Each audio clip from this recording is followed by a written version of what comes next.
All right. Anyways, so yes, welcome everyone to the Post Plan Podcast, episode 8. I'm your host Kenya, and over there's host Gregor. Happy to be back. So Howdy. yeah, Gregor, how have you been with? Well, I mean, let's talk about a little bit of what we have in store for today. So first of all, we Yeah. were thinking about just talking.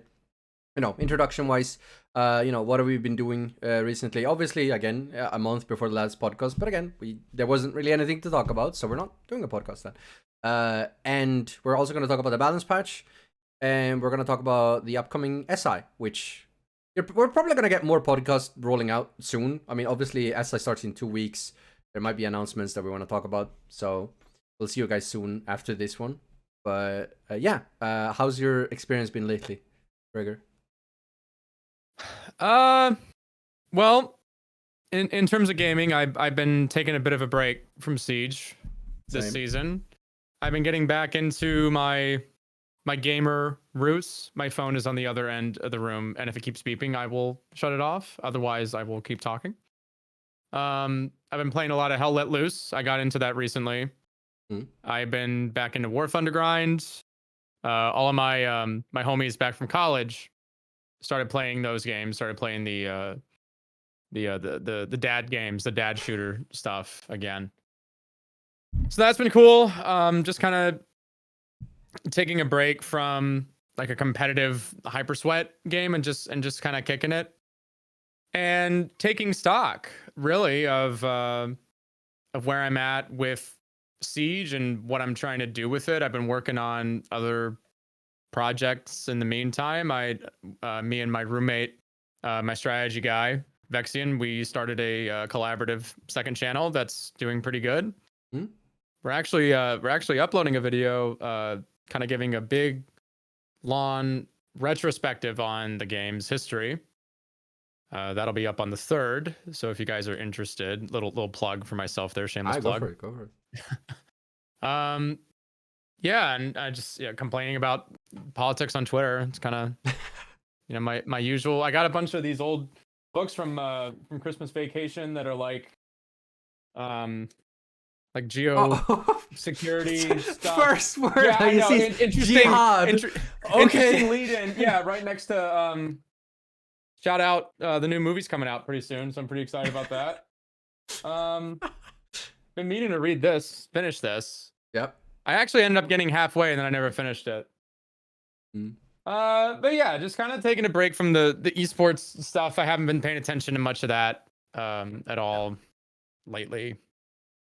Yeah. I mean, I'm pretty much in the sucks. I mean, it stinks. It's not good. I'm pretty much been in the same ballpark. I did my charity stream with Fabian.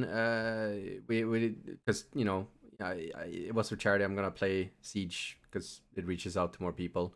But after that, I took a break for like a good 2 weeks. Played a bunch of other games. Just caught up on my catalog of games I haven't played because of Siege. And yeah, it was a good chill time. I still have other games that I'm playing on the side, even though I still haven't finished Baldur's Gate. I'm in Act 3. I'm getting close. But yeah, I've been playing. I had three different playthroughs. 2 of them got chalked. And then on the 3rd playthrough, we're on like the sociopath playthrough with my group. So then we're just like they just like killed everyone because they like tried to steal something and they got caught.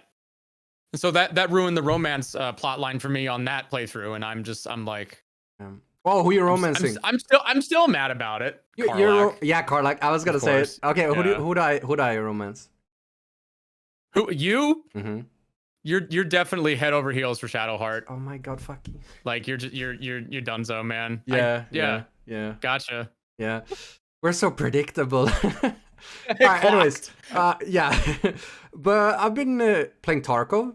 They had a wipe on the 27th, and surprisingly, Tarkov has less cheaters now than Siege. So that's been a good time, and also squeezed in some League here and there. I'm sorry. Oh no.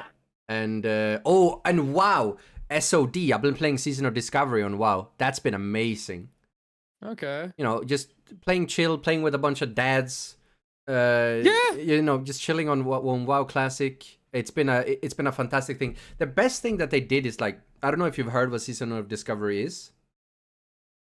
No. So basically, Season of Discovery is a nostalgia server essentially Okay. for playing Legacy WoW. However, they added a bunch of new content into it. So it's basically Vanilla Plus, and there's a bunch of new ways to play the game, and you basically get to find out the game you once loved again, and that's amazing. Because I've spoken about it on the podcast before. That sort of like age of discovery in a video game, you know, the first couple of weeks, months that you're playing it, you're never ever really gonna get to re-experience that again, even if they do a legacy mode. But they I had that with Armored Core 6. Yeah, and yeah, I never played an Armored Core game before, and like I remember just booting it up and going like, oh wait, yeah, this is a video game. Yeah, this is like art. This is single player. This is a narrative. Somebody took time. They wrote background. They wrote characters. They made an environment. They got creative with the level design. Yeah, they took advantage of the technology we have now to do more with it. Oh yeah, a video game. Like, yeah. What? I don't know. Oh, I've been World. Yeah. Have you played it? Pal World, dude. Pal World. I literally thought like this is where I'm at on AI before anybody allegations of AI. There has been allegations no of AI. Yeah, no proof. So this is how jaded I am on AI because Twitter is what it is, and I have a problem and I need help because it rots my brain just like everybody else. Yep. But like I saw it on Twitter and it was like, oh, this is the AI Pokemon Fortnite, and I automatically believed it, but you know, which wasn't like necessarily true or substantiated, but I didn't automatically believe it and go, wow, Pal World AI game, this sucks. I went, Pal World AI game, oh, okay. And then we're getting desensitized to it. It's bad. Yeah, I was just like, yeah, no, I mean, I feel you. I was hesitant to play it at first, but I did end up playing it, and I sat up until like 3 a.m. on my first day playing it, and I had a good time. And I mean, part of me was like, yeah, I mean, maybe it feels bad to play, but at the same time, frick Nintendo, frick the Pokemon Company, like, well, just make a good Pokemon game and people will actually play it. Like, Sword and Shield sucked, Scarlet and Violet sucked, Pokemon Legends Arceus was overrated, it's not nearly as good as people make it out to be. Pal World is literally a good Pokemon game, still has some issues that I don't necessarily like about it, but it's so insane to see an indie studio make a better game than like the most profitable franchise in the world. Like, Pokemon makes the most money out of any franchise ever.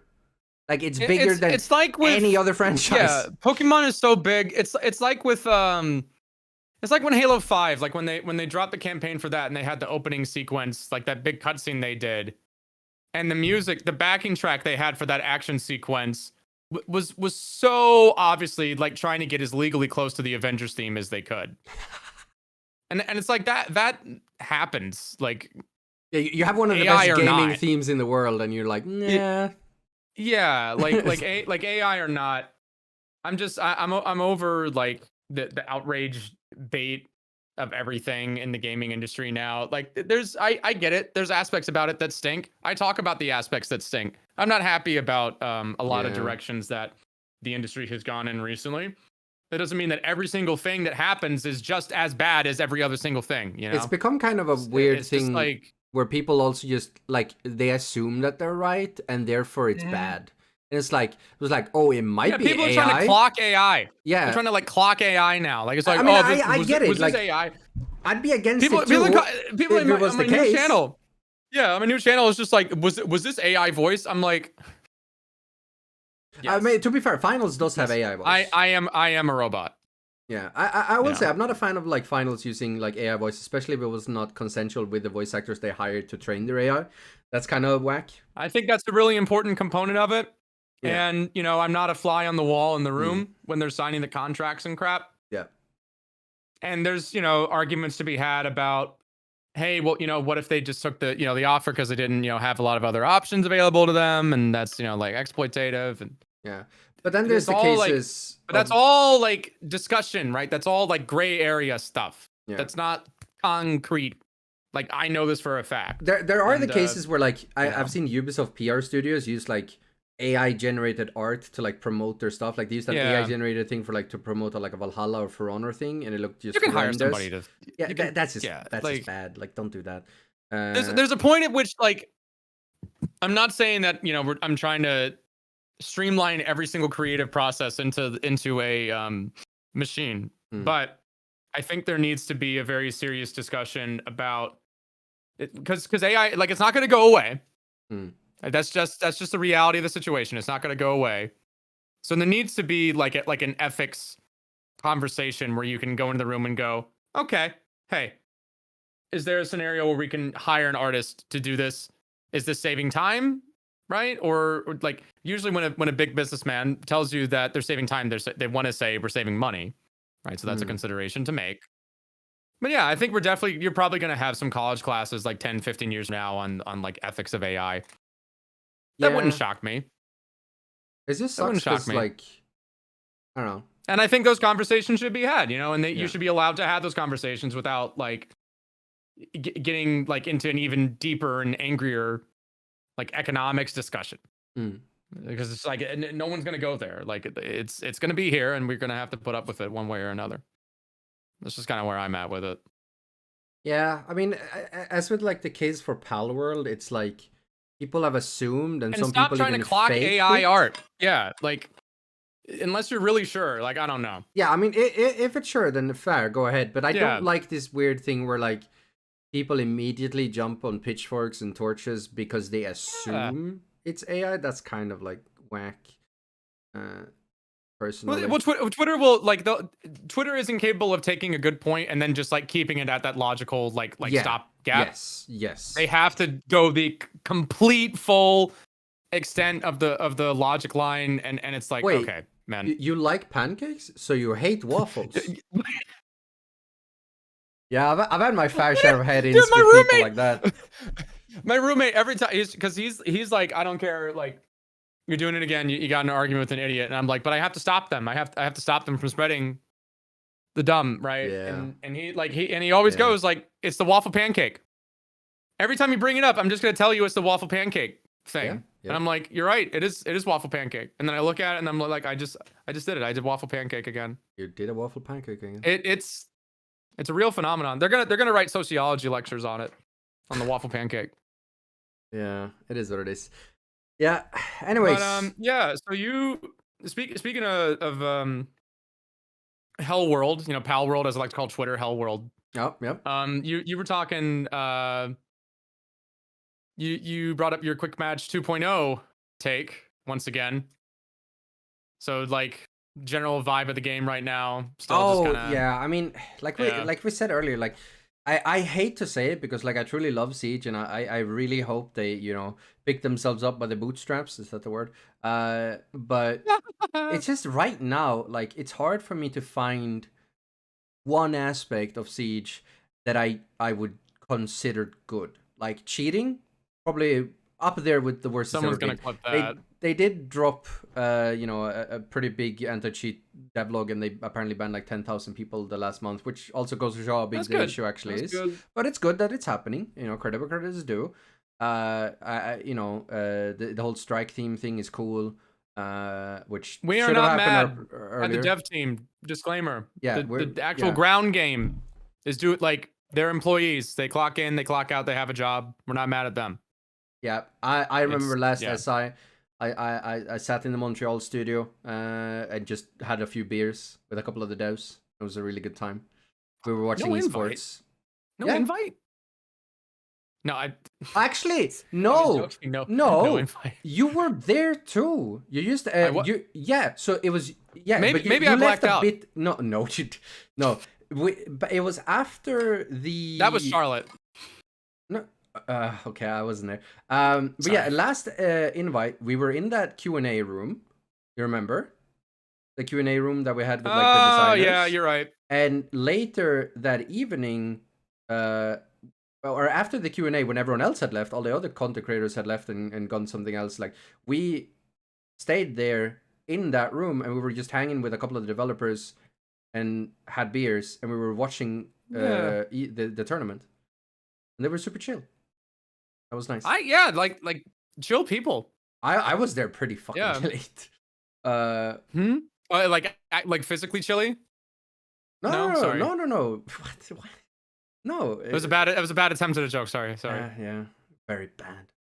But yeah, it's just I hate to say it, but like it really does feel at the moment that Siege is in the worst state it's ever been. And I don't care if like it's the pretty numbers have gone up a bit. It tends to be a thing during December, like the numbers just go up. I don't know if it's people like, stay inside, game more. Yeah, I'm assuming that's it. But to me, like the cheating is the worst it's ever been. The meta is not enjoyable. The balancing stuff doesn't. We'll get into that a bit later, but it doesn't really feel like what needs to be done is being done. We'll talk about that more later. And it's like, do I have any redeemable factor? I will say, hot take, but I actually enjoyed the event that they put out a little bit. I guess, you know, if we're gonna find a thing to be positive, freeze for all. I actually liked freeze for all. I thought they did I cool. played it twice, and I was like, I think there's the skins something were cool to do there. Oh yeah, they were pretty damn good.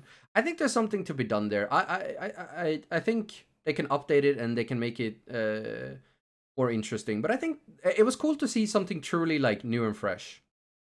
But I will say the promotion that they used for freeze for all was stupid. They marketed it as like a fast paced, you know, low downtime mode, and that's the opposite of what people want. Like people don't want fast paced. You'd be dead. Yeah, I was confused by the downtime aspect of it. I thought it was like a respawn. It wasn't even that. It wasn't fast paced. Yeah. It wasn't like low downtime. It was actually good. It was more slower paced, and you know, it had a little bit of the downtime, which happens. But at least they. I think they could have. I think they could have sped it up just a tiny bit. The only thing I was a little bit lost on was the health discrepancy between like if like with the sniper, dude, you had to like hit the big guys with the sniper like 4 million times. Yeah, I was like, okay, like all right, whatever skill. But the idea was cool. I'll give them that. Yeah. I think the idea of freeze for all was cool.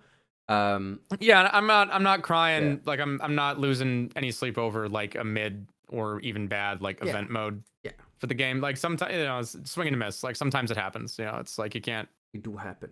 Yeah. It's how it is sometimes. Oh yeah, you know, I hope that, you know, SI is usually the time where they give us hope. I mean, we felt the same. I almost feel like I had a, not as bad, but like last year around this time, I was in like a similar mood where like it really felt like, you know, things are going down. It feels like the game is going to a place where it's not as tactical or like the vision of Siege is kind of being lost. And I kind of feel like I'm in the same spot now, and I'm, you know, kind of hoping that, you know, at SI that I will regain my hope because of the things that they will be announcing and stuff, because that's literally what happened at last year's SI. And then, you know, Commanding Force was good, Red Factor was good, and then I don't know what the hell happened in Heavy Metal and Deep Freeze. I liked Heavy Metal. Like that was the frustrating part. Like I love Ram. Like she is. I like Ram as well. Super cool. And then it was like, but what else? I think what really messed up that season was the was how buggy the server launch was. Because I remember trying to stream the day of, and then it was just like, you know, like whenever you know why I hate Heavy Metal. Yeah, I mean, whenever we get a date set for a new patch, it's like that's a really important, like, you know, set the calendar kind of thing. I mean, like people, it's not uncommon, right? Like people like call out, people will like change their plans around, you know, to like play the new launch for a game that they like. And then I'm sitting there, I had like a pretty substantial amount of people watching my stream, and I'm just sitting there like, I can't play the game. Yeah. And then, you know, it I was tried to actually stream kind of crazy. Like on launch day of Heavy Metal, like Siege was quite popular. Like they're at the end of like Red Factor and the announcement of Heavy Metal, like Siege were hitting some pretty big numbers. And I mean, right now they've just, in the last 6 months, they've fallen off drastically. I mean, obviously you have the whole case of like Jinxie, you know, and people are, you know, arguing back and forth like whether Jinx is saving Siege or whatnot. I think he's just a good personality on his own, and it probably doesn't even matter what game he's actually playing. I agree with you, and that's the take that I've been saying as well. Like he could play COD and he I would think, keep the same viewership. Jinxie is an influencer. Like Jinxie is I don't look at him as like right. Like everyone loves to yeah. claim him as like, oh, he's a Siege creator, because I mean, yeah, it is the game he plays the most, but he's bigger than Siege, man. his content isn't really Siege. Like he can do that content on COD. Like he could pick any day now and he could go to another game and he would keep the same viewership. And I don't actually think it would influence Siege's popularity as much either, because even though he's been, you know, skyrocketing massively, you don't really see those numbers like on his Siege numbers itself. are statistically significant to the point where if you compare him to other content creators' numbers, I mean, I look at him as like Asmongold, just because Asmongold played WoW and had like 100,000 people watching. 90,000 of those don't play WoW. Like they use watching for figure, and when you have data that's anomalous, you can't compare it to the rest. Like that's, you know, that's a general catch-all rule of like you can't compare it to the rest of the data set. I mean, we can look at it like this, right? Like you just can't. Like nowadays we have, you know, he can hit like 90,000, 100,000 on a good day, right? We have never ever had a content creator even get remotely close to that, right? I mean, sure, we've had some people on YouTube that has reached, you know, pretty insane viewership, but still, we've never even had something close to that. And yet, then the game is nowhere near in the state we had, you know, 4 years ago in 2021, where we were hitting actually big numbers on the game itself. So I don't know. I don't like to throw around the whole like savior of Siege thing, because I don't think a content creator can save a game simply because he has a bunch of viewers looking at the content. I don't think so. Yeah, and I think the game has that to be good on its own. The game has to be good, and I think that, you know, to the point of the esports argument, I think there's more of a, you can make an argument for console saving Siege, I think, right now, comparably, because as far as you can also, and not to be that guy, but you can also make the case that with, you know, it being more popular with this sort of like zoomery culture, it can also be the reason why they're, you know, making these changes that appeal to the like low attention span Andes, which is, you know, why they actually think shit like, well, we can get into that later, idea and stuff. We can get into that later, yeah, and that, I don't think that's the play. No, I don't, and it's frustrating seeing, you know, in the esports scene, it, you know, there's aspects about the Blast partnership that I'm not 100% happy about. A lot of people are also not particularly happy about it. I'm not a fan of the super, like, the super duper long off season. Sounds good in theory, but I won't harp on it. I won't like flood the pod with esports. I mean, we can talk about it in the 6th Invitational. We can also talk about the, you know, one good thing is that they actually announced the date and stuff for the major after SI already, for the Manchester major, which is a plus. Not 2 weeks before the event. We like that. But anyways, let's actually move on to the first proper point of today, which was the mid-season balance patch. Overall thoughts? Strong feelings about this one. Overall, like, yeah. Okay. So I was expecting for it to be a Z, because usually like the pre-SI balance patch is kind of redundant. That's why I did this for a second. Yeah. You know, but I will say, with the expectations that I had on it, I was positively surprised, because it actually did do some things. But I'm also kind of left. I get where you're coming from, but I'm still really impatient. Oh yeah, I'm getting really impatient. But I think the only reason why I'm a bit happy is because I didn't expect anything. I expected them to like put a muzzle brake on a gun and like change another, good. Like, I don't know, give Capitao his blue smoke back, and that's it. That's kind of what I was expecting. Yeah, I just like, dude, like, I'm glad Tuberal, you know, got an adjustment. I'm glad, but I'm also mad. Why did we even like roll out of the gate with it?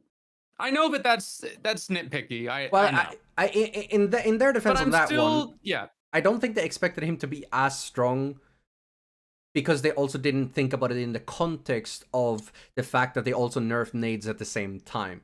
Because Tuberal has been tested over the last, like, I don't know, 9-12 months, maybe, right? Maybe even more. Wall denial's huge. Yeah, for sure. But if you could still nade from below, Tuberal would not have been nearly as big of an issue. So I think they just didn't test those things in context with each other. He doesn't have to do it in the same spot though. He can run around. He can throw it from anywhere he wants. It's like a smoke. That's why Yeah, smoke but is it's so the fact good, that right? Bandit could trick it. So now you can still nade the Bandit from below. Oh yeah, that's true. And I will say, I actually think the nade changes, on their own were fine. It's just that they came in conjunction with Tubarão at the same time, and that's kind of... I'm so back and forth on the nade thing, but that's kind of old news by now. I'm happy not being just, naded from below anymore. Yeah, I think long term but I miss it's the positive. ability. I do miss the ability to like time them to get rid of like shields and stuff. You know? I mean, you can still do that with. Because now that's kind of a pain in the butt. Because now you have to like find a way to bounce it off of the thing, and then if it like doesn't roll quite right, then you got to throw another one. It's like.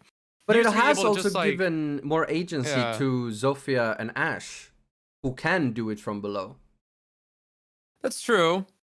That's true. I just think attack is already like they're already hurting so much. Yeah, and that's also why I think like short term it's a bad change, because the game is already extremely defender sided, and like I think the change is good and it's gonna be good long term. Like 2 years from now, we're gonna look back and like, yeah, that was a good change. But right now, with the fact that the game is defender sided and the fact that they added Tubarão at the same time, it was kind of a bad timing to do it. I would say playing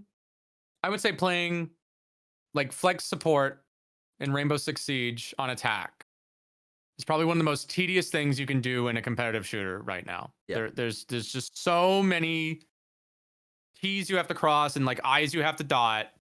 Yeah. And if you don't have the exact like resources in the right place, then it's like, you don't really have as many options in terms of being able to take the engagement. Yeah. And it's frustrating because I still don't like, people will characterize, they'll say TDM meta, but because the internet is the internet, they won't contextualize the words TDM meta within the context of Rainbow Six Siege. Like, I've been having a lot of that. Like, there's a lot of feedback you get where it's like, oh yeah, COD meta, and then it's like, okay, well, there's a difference between COD meta and losing your one, man. Like, if you lose your one, you lose your one. Like, you lost your one in the utility simulator. You can. There's also that's possible. The rebuttal that people have with like when you mention TDM meta is just like, oh, I mean, if you just pick better guns and shoot better, you win. So where's the issue? Well, the issue isn't balancing. The issue is design. Yeah. Should the game be like that? Should you win just purely because you have the better gun or because you have the better mechanical skill? It depends. Is that how the game is supposed to be? It's a complex game. I don't think Siege is. So therefore, it is bad, right? Siege is not a game going about on. that. Yeah. And well, it should matter that you're being the smarter person and that you can actually outplay a person who is mechanically skilled better than you, but you have better game sense and you have better, game plan. That is what should be valued when you play Rainbow Six Siege, and that doesn't feel like the case at the moment. I agree, and I think that to that point on the patch, so like the Tubarão thing, I'm cool with. What I am kind of getting a little... I want to mention a thing on Tubarão before we move on. I agree with you. Like, the Tubarão change is good, and I would even argue to the point where Tubarão is kind of doo-doo now. And also because he's not that versatile and he doesn't really do anything else besides... Well, he's not good enough at doing anything besides the wall denial. I think he's kind of doo-doo now. Still big, man. I don't know. We'll see about that. He was like a must ban. He was like a must ban. Yeah, he was way too good at what he was doing, but now he's like, I don't think he's good enough at what he's doing, and then he's also like not just good at slowing people down as it is. But also, my issue with the Tubarão nerf is that Ubisoft proved to us that if they want to, they can nerf things in like an efficient amount of time in a expected and respected amount of time. Tubarão has only been out for 1.5 months. That's why I use the word efficient. Yeah, and why has that not happened with Azami? Why has that not happened with Solis? I'm actually okay with, because he counters the TDM meta. I don't care if people are mad about that. I know he's overpowered, and I'm completely fine with it. For now, there's 70 operators. You're not going to be able to like get every single thing at the same time. I understand that, but just contextualize it. When you have the community, like we know that you hear. We know that it's frustrating. You're aware. So when we keep like yapping about it, then it's like, are you waiting us for like? Azami has been out for 2 years. Solus has been out for 1 year. With this kind of thing where I'm like, are you just like waiting for people to like get over it, or just like I don't know what they're thinking. Is this like chicken? Like we're playing a game of chicken or something? I don't. Yeah, like I said, like Azami's been out for 2 years. Solus has been out for 1 year, and now you prove to us that if you just want to nerf something, you can. I don't care if you're being hounded by pro players, you know, for the last month that like, oh, you need to disable to brow for SI. Yada yada. Like I get that, but yeah, and we're not going to beat the balance for pro league allegations. Something, yeah, right? You could have nerfed, you know, Solus's range a little bit, or her how her charge works, and you could have reduced the Kiba count by, you know, maybe 1 or 2, even if it's a temporary nerf. Like you can do it. It doesn't. You don't need 9 months to figure something out. Like you clearly can, and I don't think that, you know, suddenly, you know, they've rushed this 2-barrel nerf. You know, they've been working. They've been what's the word? Fucking potato chips. They've pontificating? No, what's the word that like developers hate? Crunch. They haven't been crunching the last month to get 2-barrel nerfed in time, right? Like at the end of the day, it probably took, you know, a week or 2 for some testing and figuring out what to do. I don't know how that company and you could have done that for Solus or Azami as well. I'm just like, here's my thing. Okay, here's my thing. Yeah. So we are like, there's key items when you're in a workflow like that, and you're prioritizing your corporate management, like who's in charge of what, when you clock in, what am I doing today, what are we trying to tackle, like as a group. So you have key items, you have key things that you put like at the top of the priority list, and then other things that aren't. And so when I get it, when there's like a patch, and year 9 could roll around and I could eat crow. Okay, like this could be completely different in, you know, a matter of weeks, and I'll be like, okay, cool, like I'll shut up. But me too. At a certain point, it's like, okay, look. So this has been an issue for a while. Maybe not everybody came around to it. I remember feeling, you know, the Solus nerf thing. I was like, oh god, another nerf, because I'm always thinking about the how the community is going to respond to things. At this point, I just don't like. I don't know if anything's going to keep the Siege community happy. So might as well just. I mean, we might as well just do what's the smart thing to do. So yeah. Here's what you do. You do both. You nerf Solus, but you buff, I don't know, Tachanka. Yeah, like why are we nerfing the G36 right now? I don't know how you feel about that. Like how did that even? I was really on that. Like I made a lot of content, kind of like rambling about that. It's not really an issue with the nerf itself. It's like I don't know what the priority. Like you understand what I'm saying from like a corporate management point of view. Like how is that on the priority list? I don't know how that happened. I agree, but also like I kind of get it. I agree with you because it shouldn't be prioritized. Like if it was in there and it was a bunch of stuff we actually needed, then sure, pop off. But the reason why it's being nerfed is it is the highest performing gun in the game, and I mean you also saw in the stats like Yana and Ash are at the very top, and I mean it is also like a TDM meta. I don't care anymore. Yeah, but it's also like, why are we nerfing attackers when defenders are very strong? Doesn't really make a lot of sense. What's the highest KD weapon on defense right now? Let's nerf that one too. I mean, it's just it's like, oh, I don't remember I don't know which one it is. I remember seeing the list. There's a point with the balancing where it's just sort of like, okay, guys, like this is a shooter game. People shoot. That's the point. Like, yeah, I just don't like. There is the data. I understand that, but there's a difference between looking at data and contextualizing it, and looking at data and going, oh, this needs to be addressed. Yeah. And there's some points that like where it's like, when they said it was the highest, did they mean it was statistically highest to a point of like it was like a value of 9, and then the next one below it was like 4 or 3? Because then okay, maybe that's worth looking into. But if it was like 9, 8, 7.5, then it's like that's a normal distribution, man. That's not like. Yeah, I mean, I think it comes down to, if you're looking at like the most played attackers right now, it is Yana and Ashe, and I mean Ashe is creeping up on that like 80% thing. They're the entry pick fraggers. I mean, rate. the people who can shoot are going to get on the operators that shoot. Yeah, but I They'll, mean, they'll they get on should it be if they add the 416 with extended barrel only and hollow. Yeah, I mean, there should be a healthy mix of it because Like- at the end of the day, like, you know, you want like a decent distribution of entries, and you should be, you know, swapping between certain Zoph's a entries 3 depending on what armor. you need. Yeah, Zoph's like a 3 armor, and like I've been playing Zoph in ranked. Like Yeah. I don't mind it, but I know other people can't stand playing on 3 armors, and like I get it. It's loud. You don't have as much options in terms of flexibility say with your that, positioning. But another issue I've had this season is I don't hear footsteps whatsoever. I don't hear footsteps either, and you know, and I've never really had an issue. I wasn't with the guy who was like, "Oh, I don't hear." It's like, "Oh, siege sounds so bad."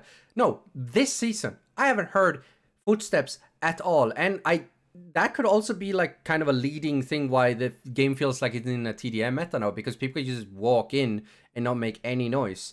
I just kind of default, like whenever I have a sound cue moment like that, I just kind of default to like blame myself regardless of whether or not there was an audio cue, unless it's like really blatant. But yeah, there've been a lot of like moments where I'm looking at something and I'm like, okay, like that. I don't know if it wasn't I wasn't paying attention. Like I'm pretty sure there was no audio on that staircase and there's barbed wire on it. I'm pretty sure there was no audio. Audio has been. And then I go back and then there might be audio, but it's like not nearly as loud as it should be, and I'm like right next to it. Yeah. Like moments like that. Yeah. Yeah, I've just had people like 3 armors just like full on just walking normally, like right next to me, make zero noise. Wild. And like if we fix that, if we actually make footsteps make sound, I think that actually nerfs the TDM. It's almost like it's a attack shooter. Yeah. I mean, isn't that crazy? like footsteps are making more sound in Call of Duty at the moment. That's a problem. Yeah. Like they are supposed to be the arcade shooter, not us. But it's also other changes. Going back to it, like the G36. I mean, maybe would have fit another major patch where you actually addressed other things, but whatever. Like it's not. I mean, it's honestly kind of a placebo nerf. I'm just gonna say that. Like the G36 doesn't even feel like it got nerfed. I'm gonna be honest. Like everyone was freaking out about it. It's a little bit placebo nerf. I think it was more just the priority. Like I agree. And the messaging of it too. The way they worded the SMG 11 nerf in the patch notes, like that was like, you know, and then it's like, oh, okay, it's only 2 points. Okay. Yeah, I mean, TTK wise, it only like adds 45 milliseconds on 3 speeds. It still has like an insane TTK. You're gonna be fine. Like it's still a headshot machine. Also contextualize it with the fact that like the SMG 11 is literally better than most guns in the game. Like full on primaries, full on attacker primaries. Yeah, but still, like you have better than most ARs. On top of that, you have the shotgun. You run the shotgun, Keeney. You can't fight the AR from far away with a shotgun. No, you fight it with the SMG 11. Yeah, but that's the point. Yeah, but the SMG 11 should still not be better than most ARs. It's not better than the. Like, yes, it was. Like I can't bring up this. It's better than your camera will die. But just to put it into perspective, like most ARs sit around like an average TTK of like 140 milliseconds, right? I understand that. Right? You know where the SMG 11 was. I understand that. What's the engagement range that you're taking the fight at? I mean, the SMG 11 if you're swinging like Christmas benches like down small bake and you get fried, you can easily get fried by a nomad holding that flank.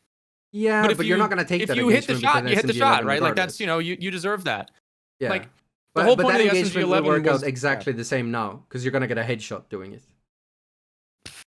Yeah, sure. I mean, if you can hit it. But yeah, just to put it into perspective, like that gun has, I think it's either 85 milliseconds or 95 milliseconds TTK.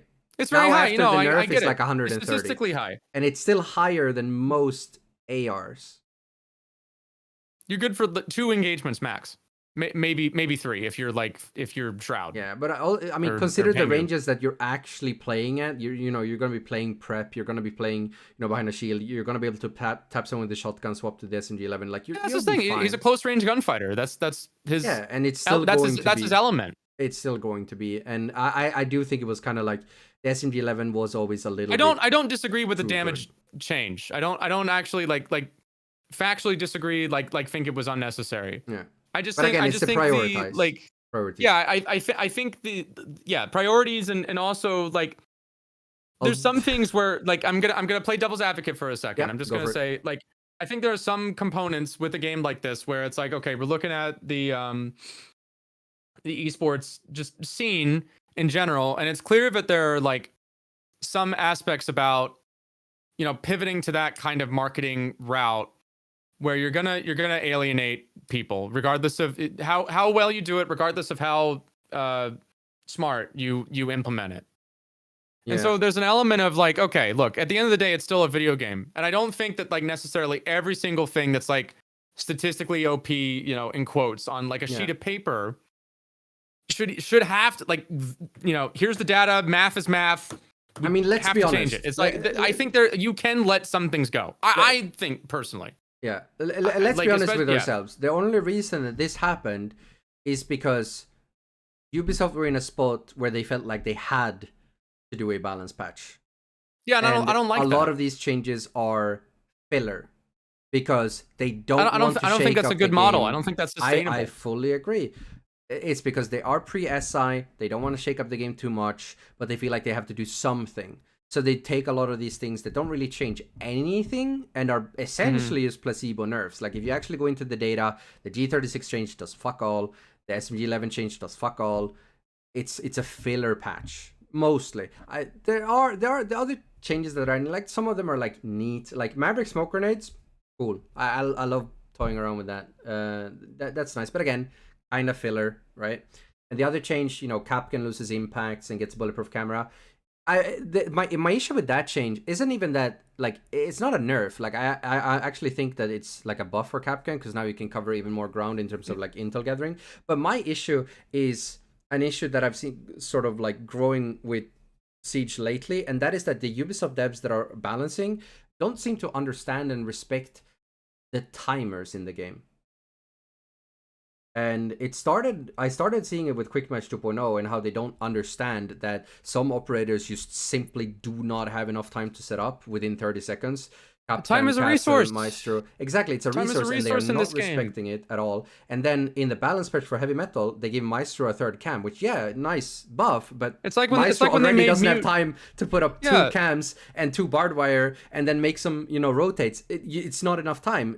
Like it's like when they made Mute a 3 armor because it was like, oh well, he can do everything. Like, you know, back to my point about like on paper, like the terminology I've been throwing around a lot with my balance. My balance notes videos is Ubisoft is balanced. They're balancing the game like a checkbook. Yes, they're balancing it like a spreadsheet when they should be trying to balance it like a video game. Yeah, I mean, like there should still be an avenue for fun. It comes off as tone deaf, you know, that they don't really understand the game, that they're actually like you said, like it's like they're making it in a lab for like robots or like, something. It feels like there's a guy that doesn't play the game.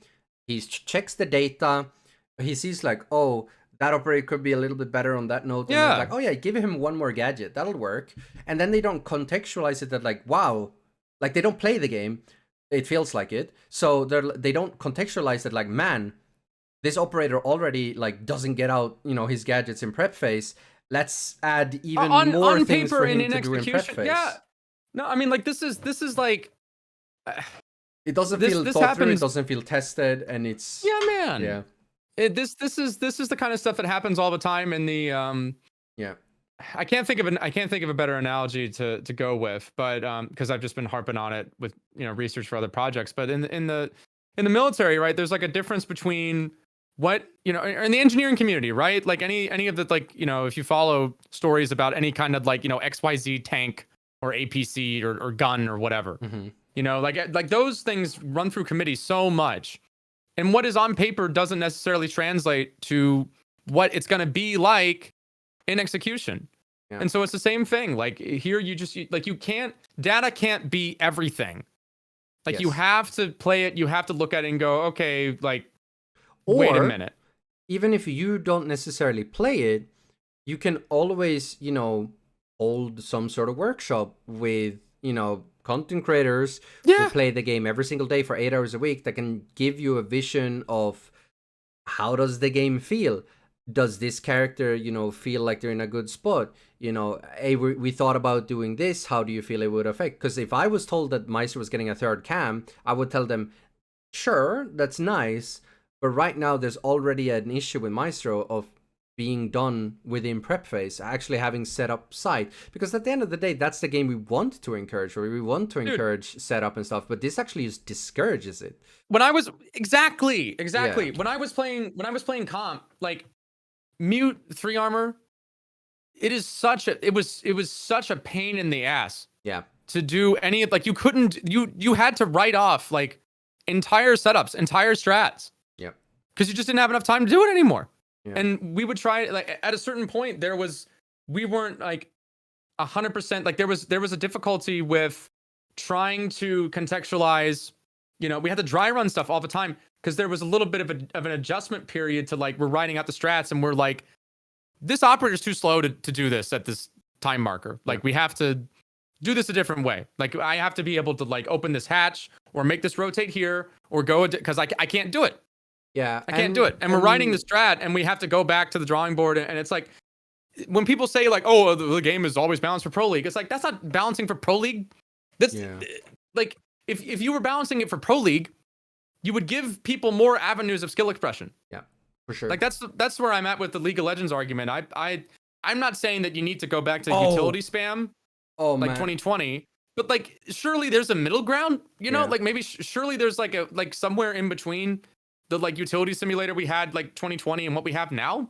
Yeah, and all of this, like, is also, I just don't think that's unreasonable. And all of this also goes back in, like, one of my arguments against Quick Match 2.0, and it's just building bad habits. You play Quick Match 2.0 and the prep phase is only 30 seconds. Yes. Like, if you play operators like Castle and Maestro and Capgun, you're not even going to be halfway done with your setup by the time an Ashe is in on site mowing you down. And that builds up this sort of, like, habit, sort of like, oh, I don't like picking Maestro Castle, a bad way because to learn. I don't have time to set up. And you're going to bring that into the other modes. Like, Ubisoft needs to understand that, like, people just don't, like, switch on or off their brain depending on what mode they go in. They build these habitual things with, like, what operator they tend to lean towards, what kind of setups they're doing. Like, this is something that people get used to doing, and that is sort of what's creating this TDM meta, where people start relying on operators that have less things to do and that are you could just pick up and play, like, Doc, Rook, yada yada yada. You can't lean into the, like, we leaned into the esports stuff like circa 2017 and it paid off. But you can't lean into that. I know there's new people that, like, the dev staff, everyone is different. I get that. Completely different crew on the ship. That changes the ship, right? But, like, we leaned into that. So now that we're leaning into that, we can't just, like, throw it. We can't ignore that we did that.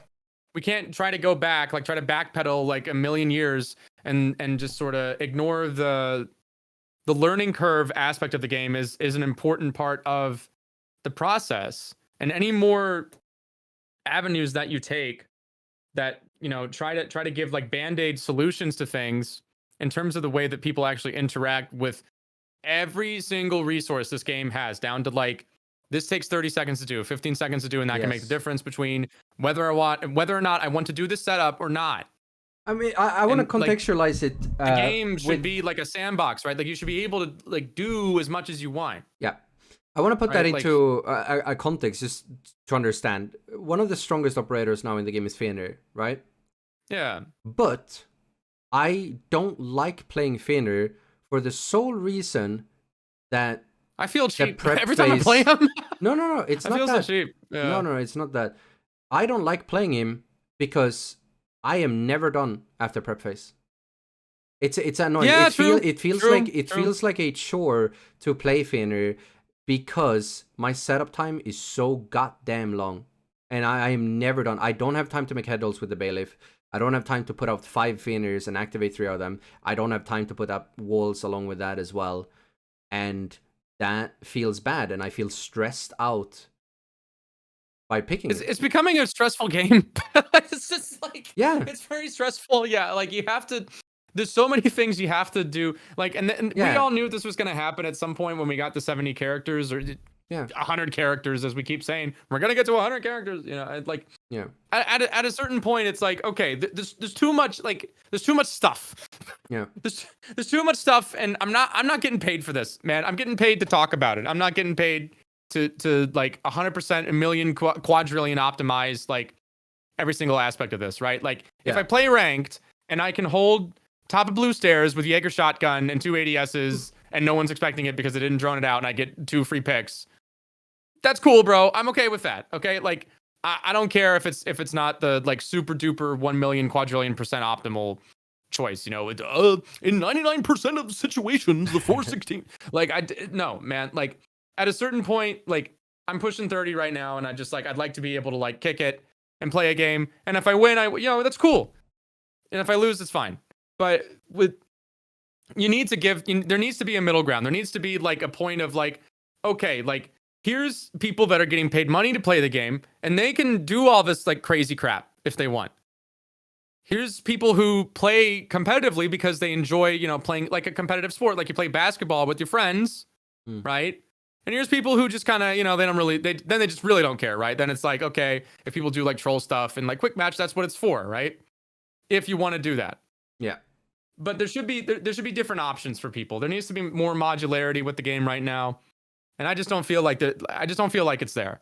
Because Quick Match 2.0 is just like a wash. It builds very bad habits. Standard, The game has gotten so much more sort of like brain dead lately. I've seen so many more like just people that either don't set up at all because they built the habits of not having to do it, or they just don't know where to actually reinforce once they actually go in there. Like, am I reaching a bit? Maybe, sure, but there has been a drastic change in just towards like player effort in the last 6 months, where people just either don't know how to set up at all, or they just don't set up at all, and we see more spawn peaks, we see more low effort ops being picked, and and then it happens, and then operators like Soulless encouraging people not to drone and not to plant.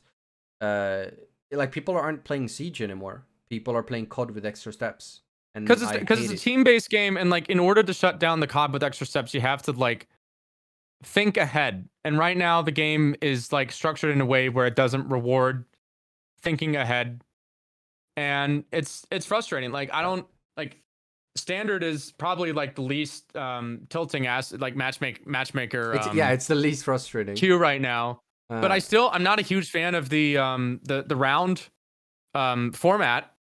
Yeah, I'm not a huge fan of that.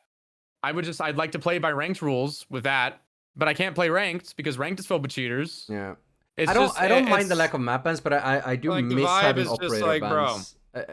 I'd love to play standard with operator bans because I want to ban out stuff that I really don't want to play against. Like because that's the game. That's Siege. Yeah, like. I really miss that like strategic element of being able to like ban operators. Map bans obviously use cater to bad players, so they could go from ranked for all I care. I don't give a fuck. But I'm with you on that too. I'm not. I'm kind of tired of map bans and rank too. I think if we're talking about downtime, I think Varsity had a good point, and on that, and that is that map bans actually cater to the TDM meta. It because you learn all the common angles and you just pre-fire the crap out of everything, and then you just play boom, boom, boom, boom, boom. House, coastline. You try to avoid lair labs and emerald plains at all costs because they're quote unquote bad maps because you've never played them before. And that just kind of encourages the TDM meta even further because it discourages people actually learning more, new content. Yeah. So and the angles matter more than people think. Like map knowledge matters more than people think in terms of assisting the TDM meta. I really just miss the old playlist because I feel like they actually fulfilled better functions. You had quick match with all maps. That was a good time, and you had the rotating objective, which I really miss in standard. In standard just kind of becomes like pseudo ranked now, where people just pick the most common sites, and I don't get to experience that because I won't touch quick match because I actually want to play Siege.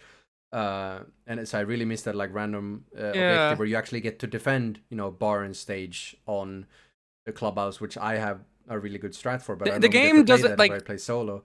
I think I found a way to articulate what I'm trying to say. Like the game has so many variables, and yet it feels like there's no options.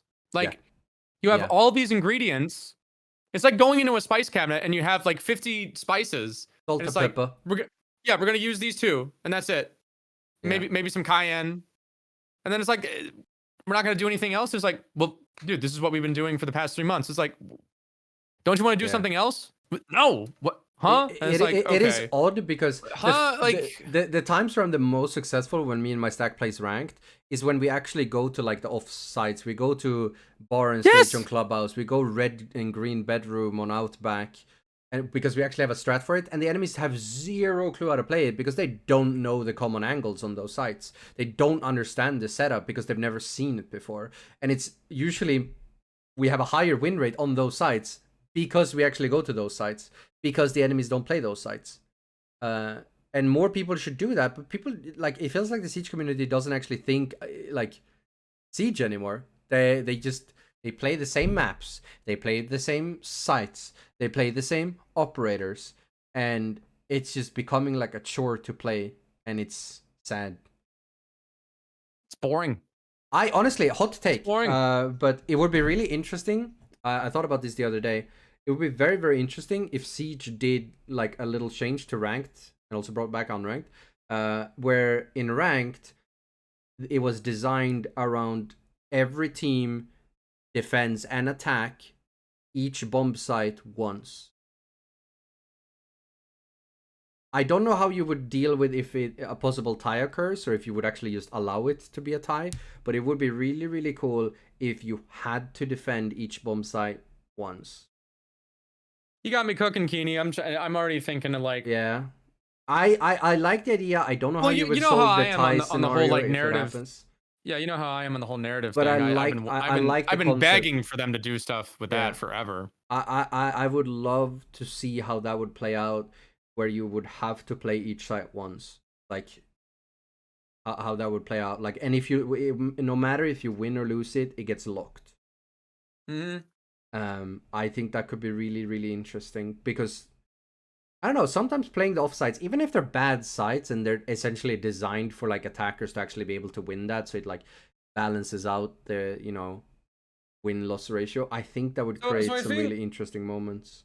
The eternal problem with this game, like as it stands, is that it's the same thing. Like Dunkey talked about this all the time whenever he was talking about Overwatch.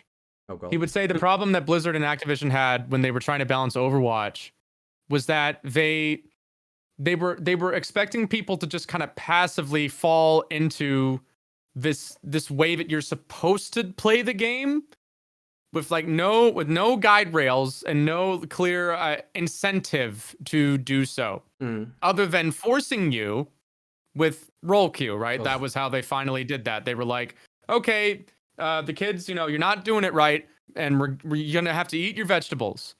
And sometimes I think the eat your vegetables approach works, like with Lair and Nighthaven, like you mentioned, get rid of map bans. Yeah. That's an example of like, if you're a game dev, that's an eat your vegetables kind of moment. Yeah. But there's other moments where it's like, okay, well, I want to drone, but and my drone's dead because Solus saw it from 5 million miles away. Okay, so now I have no option but to face check. And then I face check, and then I wasn't able to drone out the Fenrir in the room. So now I can't see. And then I lose that gunfight. Right? Or and okay, maybe I shoot the Fenrir and then I kill the Fenrir, you know, because his timing was slow. Okay, cool. Well, you know, I'll try to drone out a little bit more. Oh, I still can't because Solus is still on the board. Oh, she's going on a flank. Well, we don't know where the Solus is. Okay, I'm gonna have to get on the flank, watch and wait for the Solus. Okay, the Solus isn't flanking. I think she's going back to site. Oh, hey, the Solus is over here and there's a zombie barricade, and then you know, I'm gonna charge it. Right? But I didn't know that there was a zombie barricade there because I can't drone it because of Solus.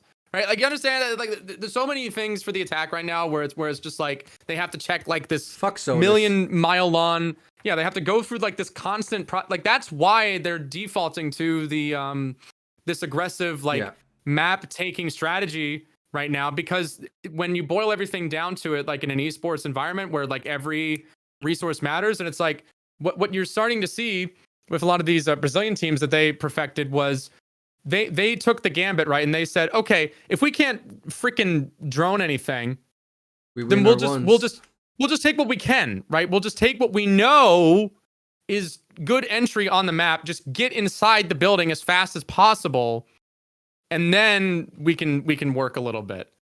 And that's why Dark Zero was struggling so much, is that they were trying to play that like checklist. I call it checklist siege.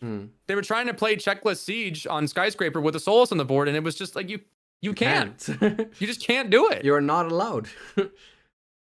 Yeah, like you're not gonna have all the information you need to make a decision. You're just not. You have to take a risk. And that's not what Siege is about. Siege is about making calculated risks. Yeah. Well, right? You have to take risks, be. but they have, yeah. Well, it should be, yeah. Yeah. Now it just feels like you're encouraged to just face check and hope you win your ones. You can't drone. Yeah. Solely stops you. You can't plant. Solely stops you. It's silly. I don't get it. Yeah. And it's why isn't that on the test? What is the test server lab? Why isn't that on the test server lab? Yeah. I know the shields are on the test server lab. That's cool. I'm personally, I think Siege is the only FPS game in the world that gets shields right. I think shields are cringe, and I will die on that hill. I think any other FPS game, I think, you know, because of market dynamics, they have shields in them because they have to give somebody something who can't shoot. That's my personal opinion. I say that as somebody who can't shoot. Okay. Okay. That's where I'm at with shields. I'm looking for Siege a new is the only host. game that. I'm kidding. Huh? I'm joking. I didn't hear what you said, but no, it's nothing, fine. Nothing. We'll just ignore it. Yeah, go. But yeah, like Siege is the only game with shields where I'm just like, okay, if they're gonna be in this game, it's fine with this. So I'm happy that they're like tinkering around with that and they have a good idea of that. I would say it felt good. So was the test server lab just the test server? Am I dumb? Am I the idiot? I do love how funny it was when that initially got announced and everyone was like freaking out about all the changes. The rebuttal from most people was like, oh, but it's just, you know, it's probably gonna come down the line. Like they're not gonna nerf Ace now. You know, all of these changes are, you know, maybe coming like season 1 or something. They're gonna do another balance patch instead of this, and then it's like, nah, it's this without the shield changes, and it's like, oh. Okay. Yeah, why was it called the test server lab if it was just the test server? Like, am I stupid? Because I don't. Nah. Okay. Because then it was like a test server for a test server. Yeah. Right? I mean, it was the balance patch plus shields, and the shields were not supposed to come now because obviously they weren't going to implement that before SI, because that would have been too fun. So do they call it lab for like marketing reasons? Is that what happened? Like, I guess. I don't know. I wish I knew. That's what it felt like. I was so confused. But it's like, and then I feel like the asshole, right? Because then I can't say anything without, you know, it's like, well, it's just a test server. Yeah. Don't freak out. I was like, I'm not freaking out. I'm just asking a question. I don't feel like it's an unreasonable question. No, not at all. like it's just it made no real sense. And like, again, like, you know, why isn't a Solis nerf on there? Why isn't an Azami nerf on the lab thing? You know, you can say, oh, this isn't final. This is not coming maybe anytime soon, but we want to try it, see how it works. Because also you run into the issue when the lab server is this, you know, redundant that nobody even plays it. Like I checked, you know, the player. No one played it. There was like a survey. 17. Yeah, it's like a little survey thing. It's just like, get on this, you know, and I get it, dude. Like, okay, I get it. Okay, I went to school for it. Mm-hmm. All right, I get it. I know why you got to do it. But like, you're up here and it's like, we got the test server lab. You're gonna get on it and play it. And I'm like, guys, Jinxie viewers aren't gonna do this. Jinxie viewers are gonna watch this video and be like, huh? Well, and then they're gonna click away. Don't have test server on console, so. Oh, just kidding.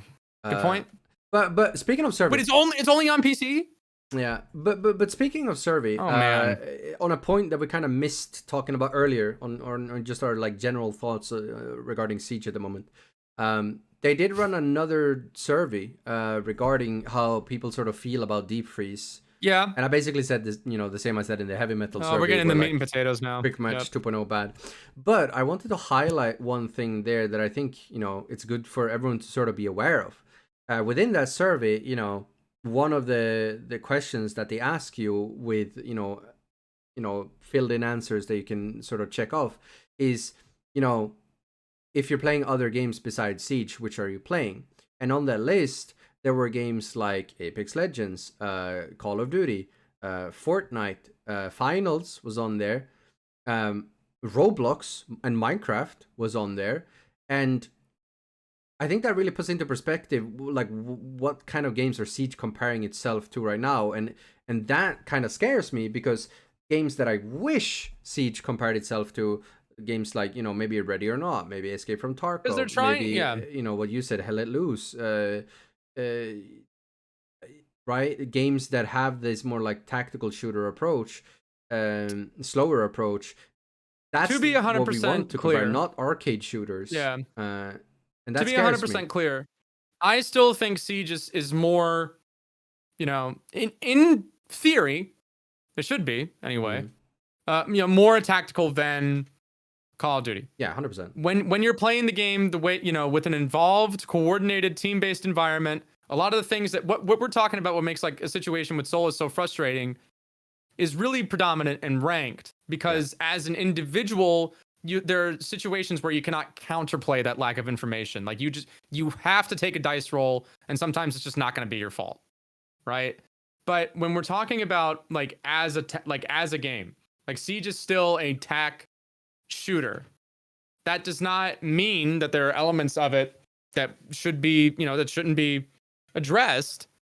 And as a tac shooter, I agree with where you're going here. I don't know why we're trying to compare it to Call of Duty. I don't know why we're trying to compare it to Fortnite or Overwatch. I mean, it can boil down to the fact that, like, you know, marketing people look at like, it's an apples to oranges, yeah. What's popular right now, and therefore they can compare themselves to it.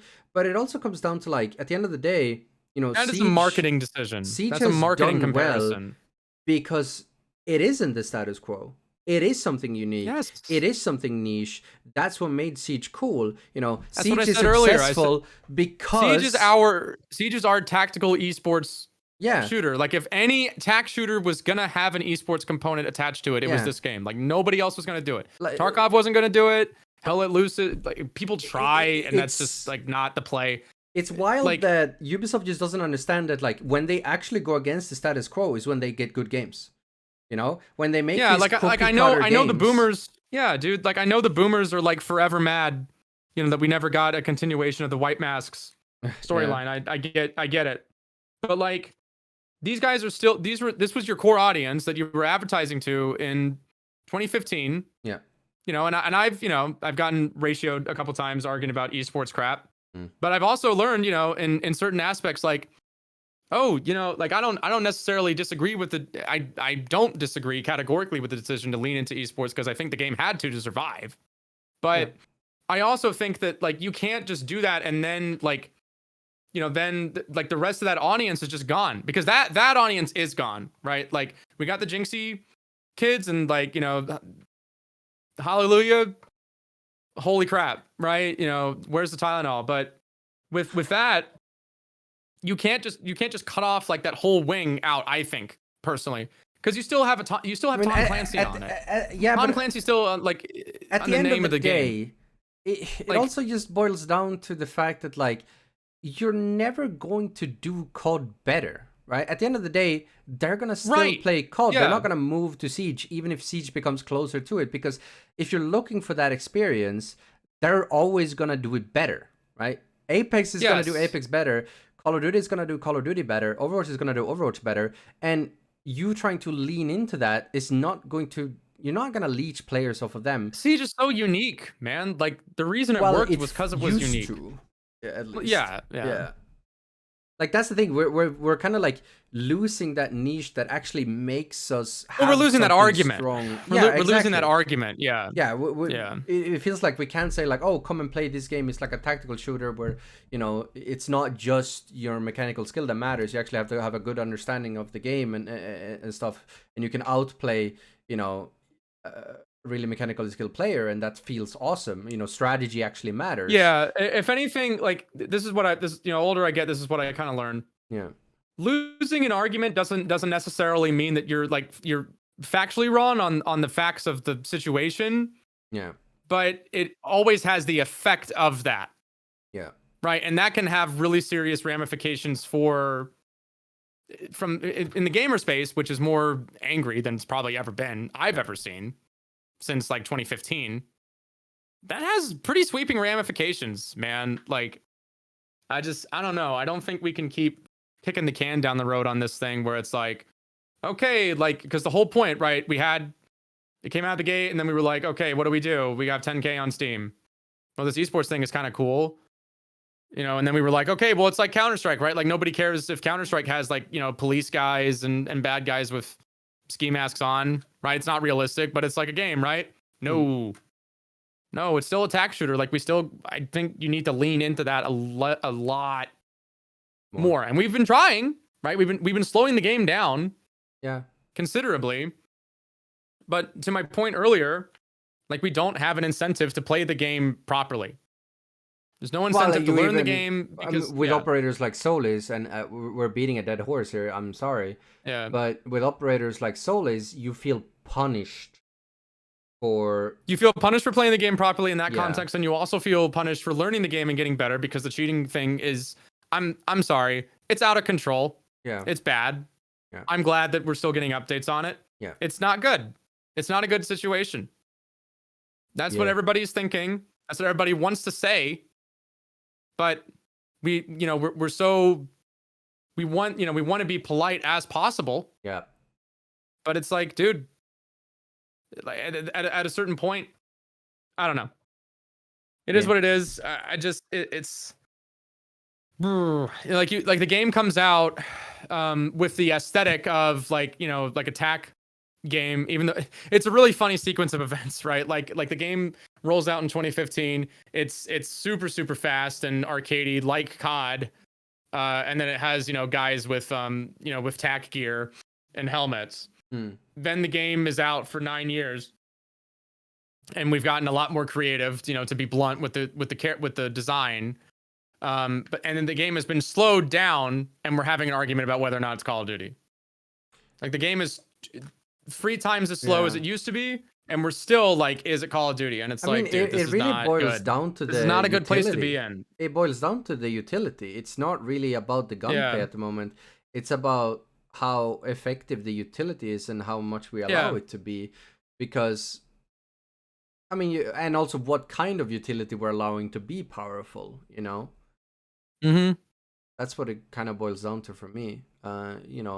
We have operators that either enhance the experience or devalue it, and I feel like currently a lot of the strongest operators in the game are operators that I would devalue the experience. Yeah.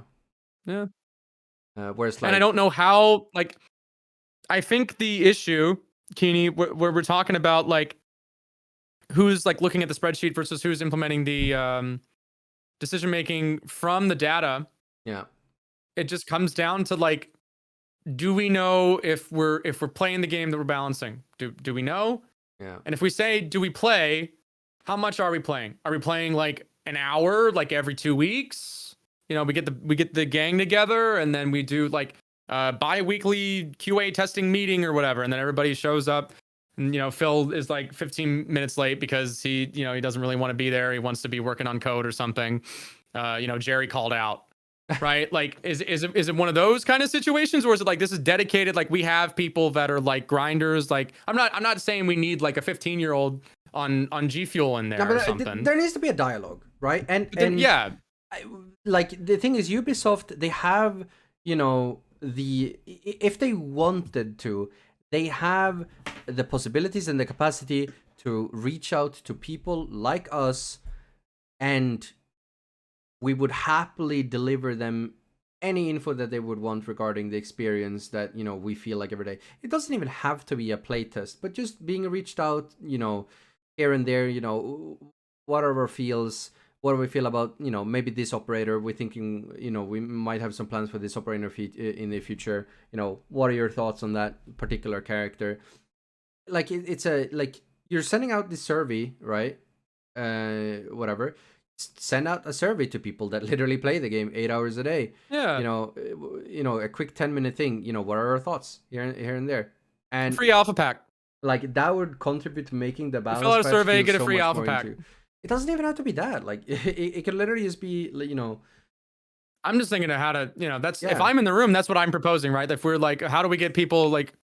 That's what I'm suggesting at the boardroom. It doesn't even need to be like, oh, hey, can you suggest, what kind of change we should do? It's not even that. Just, let us give, some feels on things. Like, for example, like, what are our thoughts on Maestro, Just give us some like first time thoughts. Like, oh, do we? It feels nice, but maybe setup time is a bit too long. Maybe his gadget feels a little bit too weak, and then collect that, and you can sort of see how the general community feels about things, and you can make educated changes based on that.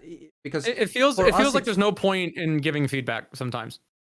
That too, but also like we will come back to it. Like when it comes to the balance patch, sometimes it feels like some of the changes are done extremely out of touch.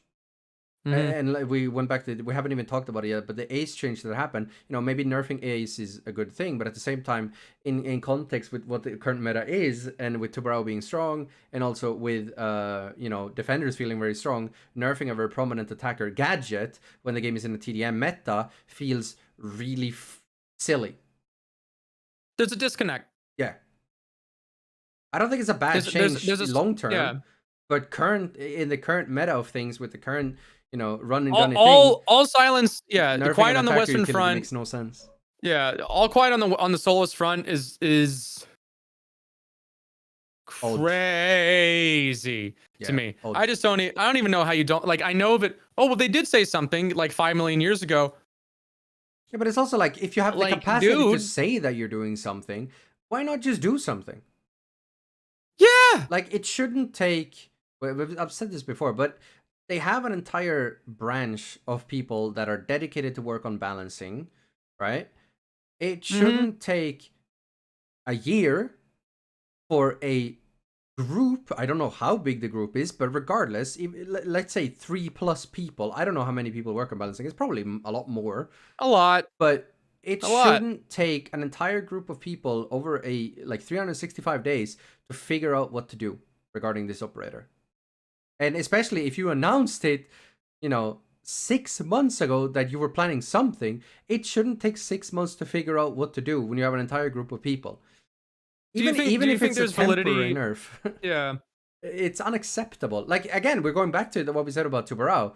The Tubarão change is actually done within a reasonable amount of time, and that's awesome. And I wish that was the case always. It should always take at most 6 weeks to figure out something what to do. I'm not saying like figure it out now. I'm not saying that. I'm just saying like listen. Just like a little. I've been wrong. I've called operators wrong a couple of times. I called Fenrir completely wrong.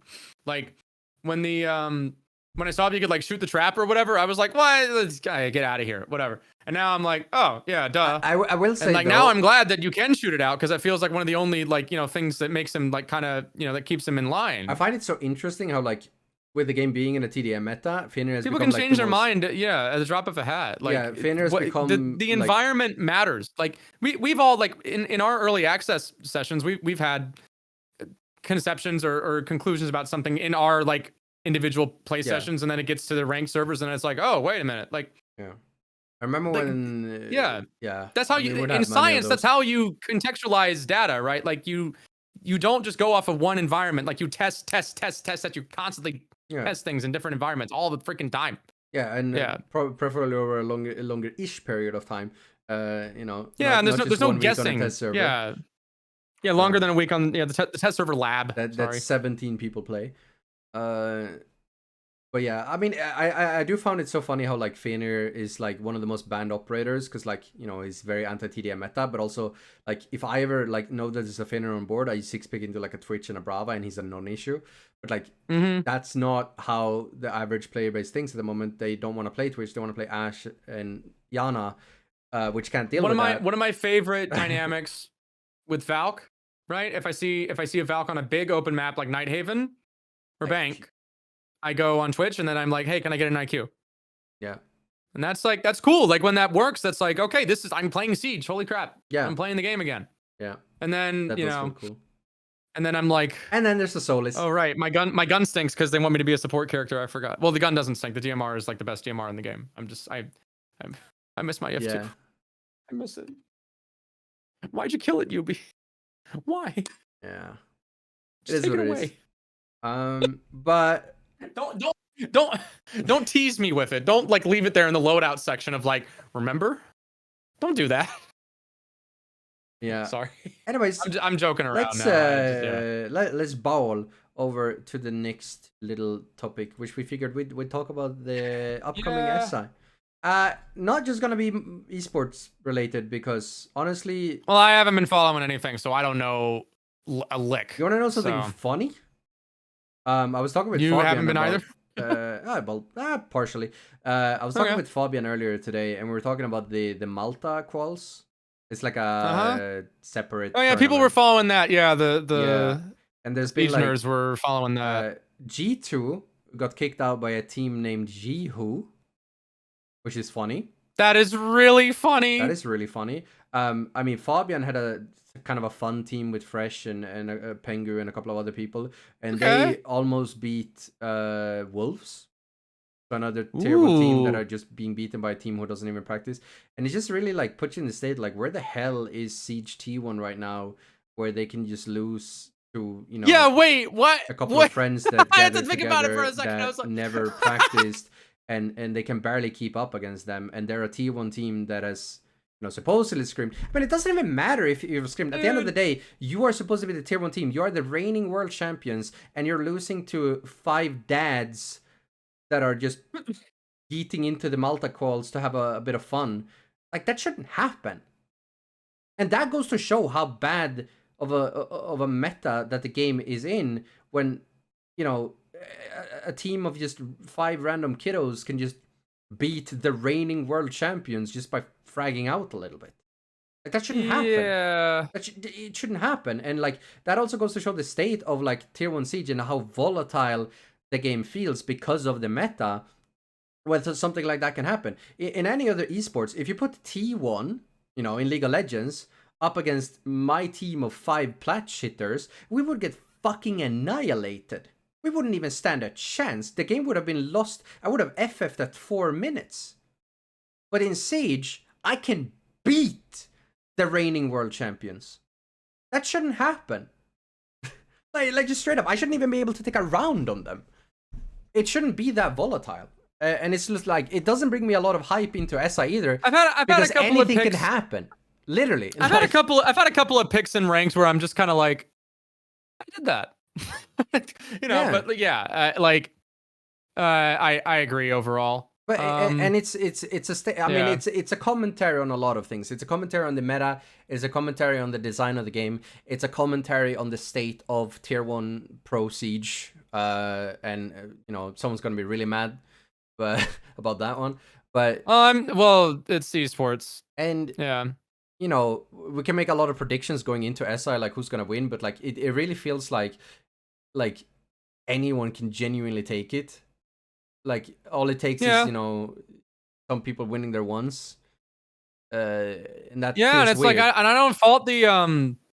don't fault the players for it, you know, because that's, you got to do what you got to do. Part of me just wants the like dark horse thing where like an APAC team, like, I don't know, Dude, Bleed just aces everyone and I mean, like, beats all, and that's like you know, maybe that opens up some eyes. Not to say Bleed are bad, they were actually really enjoyable to watch at the last major. They just need to obviously fix their discipline stuff. Which also goes to show like APAC aggression can actually work. They just need to fix their discipline and they could actually win things.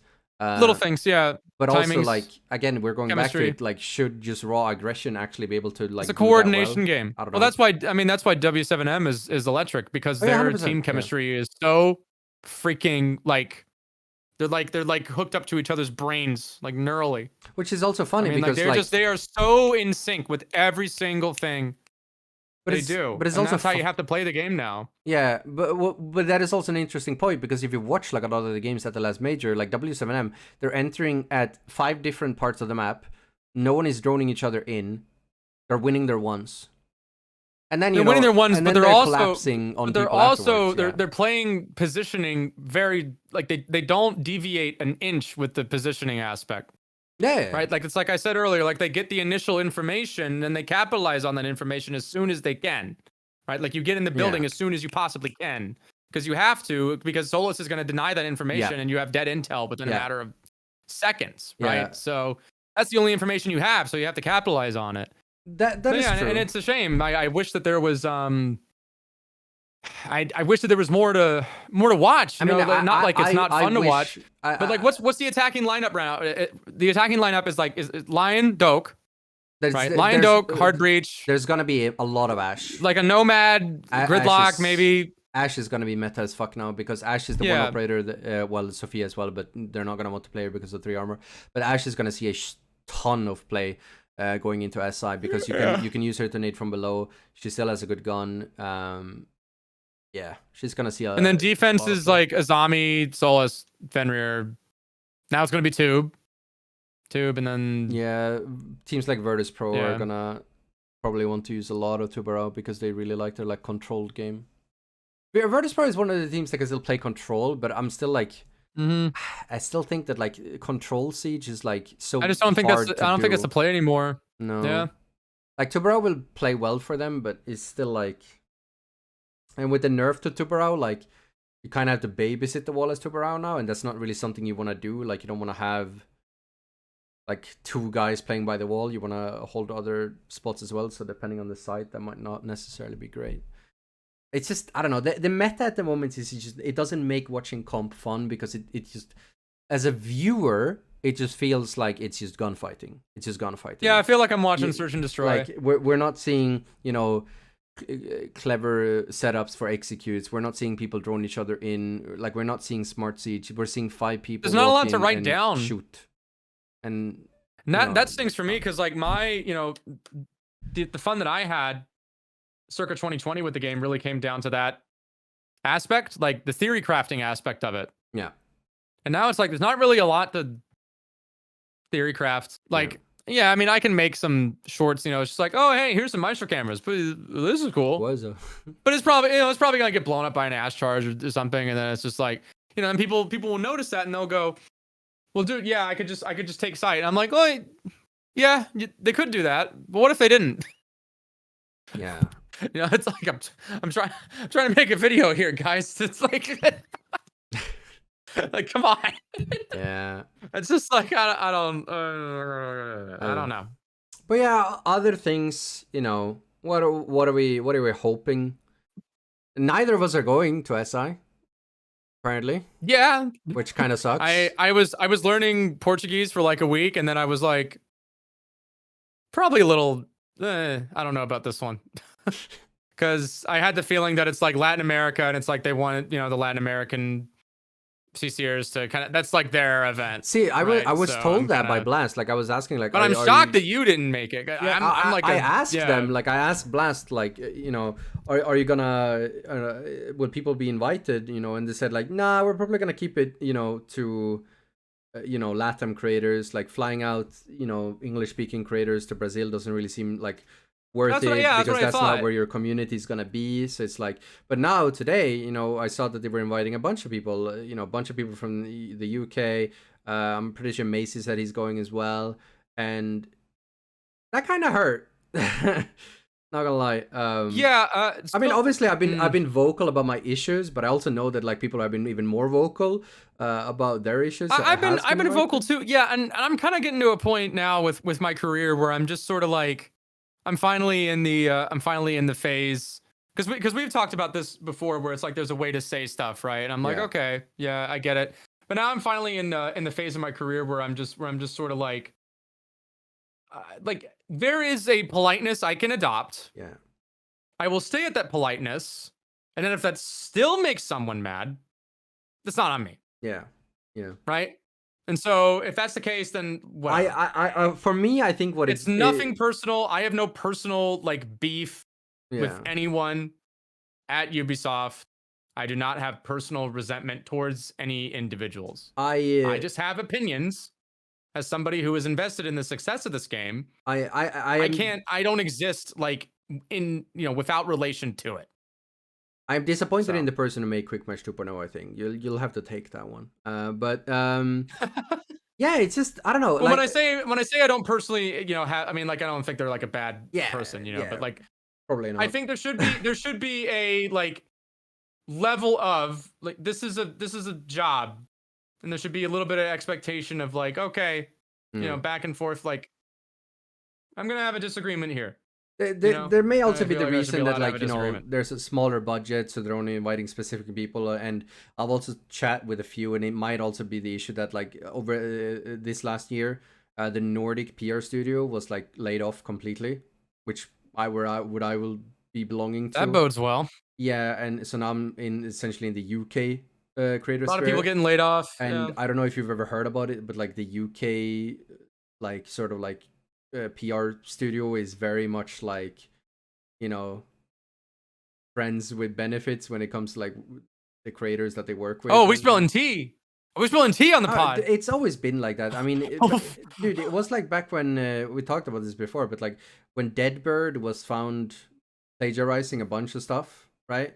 You know, literal like art thief Hell, was not found. happy about that. Yeah, and you know he still remained in like I'm a not. siege champion and stuff for a while and stuff, and like you know they held him around his Yeah, back that's nonsense. they were friends, right? Complete nonsense. I don't know how that happened. Yeah, and it's just like they're prioritizing like friends and stuff over. I mean, I will say like I do think that the creators that were invited absolutely deserve it because they do a wonderful job, but at the same time, it's also like, you know, I feel like you know I'm still pulling you know respectable numbers and stuff, and you know I've worked really hard with this game for like 8 years, and I feel like you know even though I've been very vocal about issues, 8 years is a long time. Yeah, I went through college on this game. Yeah, I started my own business. I became a small business owner, right? As a result of working on this game. I'm from a small town, right? Like that's, you know, I tell, you know, when I'm traveling, I'm like DC because nobody knows where the heck Jayco, West Virginia is. Mm-hmm. They don't even know what that is, right? Yeah. But like, you know, I've gone from, you know, I've been able to fly out to a lot of different places. You know, I got to fly internationally for the first time in my life, which was a crazy experience. You know, even like later on in my formative development, going into college, and like I've learned a lot about stuff and doing things thanks to Siege. And I'm also, you know, at a point where I'm sort of like, okay, I think, you know, I know a thing or two, a little bit more about the industry than I used to. Mm-hmm. And I know what is like, what should, you know, I'm not saying I'd be able to call every shot in the boardroom, you know, on the 50th floor, but I know what should fly and I know what shouldn't to an extent. And there's some things right now where I'm kind of looking at it and I'm like, what's going on? Like, cheers are completely out of control. Like the ranked is miserable. It's also because like you know I've been the only thing people are talking about. Yeah, I've been told that like Ubisoft considers this to be by far their most important. That's great. I'm glad.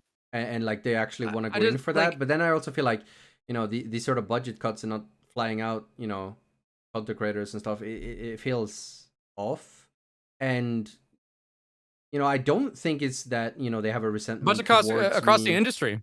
Yeah, but I don't also feel like it's not because they have a resentment towards me because of like you know the things I've said, because I'm still part of like other programs that are going on behind the scenes that are you know I can't mention exactly what they are, so I know that it's not that. Like I'm still working directly with them, but at the same time it's like, yeah, I'm still working with them too. I got some NDAs. Why are we not doing something, you know, for supposedly the biggest SI yet, or what like you know where they tell me that you know we really want to go all in for this one, so you know hey, expect something cool at SI.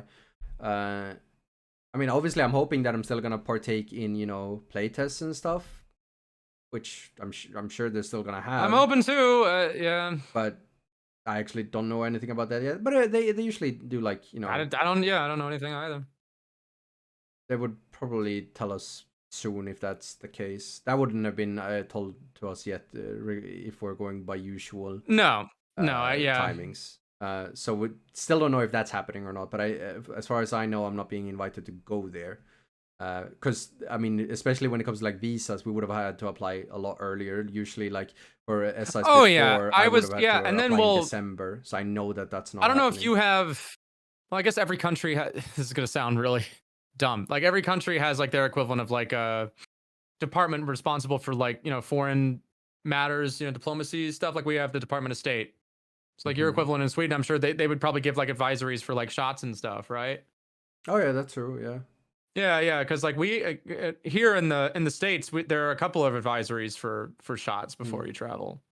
Yeah. I don't know if I don't know how many people actually do that in terms of going to Brazil. I don't know how many people actually do that here in the States, but maybe Sweden, you guys just you just full send it. I don't know. Yeah, probably. And it's But free yeah, too. like Uh, don't remind me.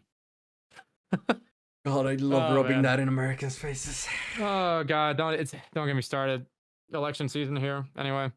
Mm, But yeah, like I want to give back as much as I can, yeah. but if I'm kind of, just in this liminal space, Yeah. liminal siege space, I'm just kind of like, okay, I got to think about where I'm at. Yeah. So I've been cooking a second channel. I've been, I mean, doing other things.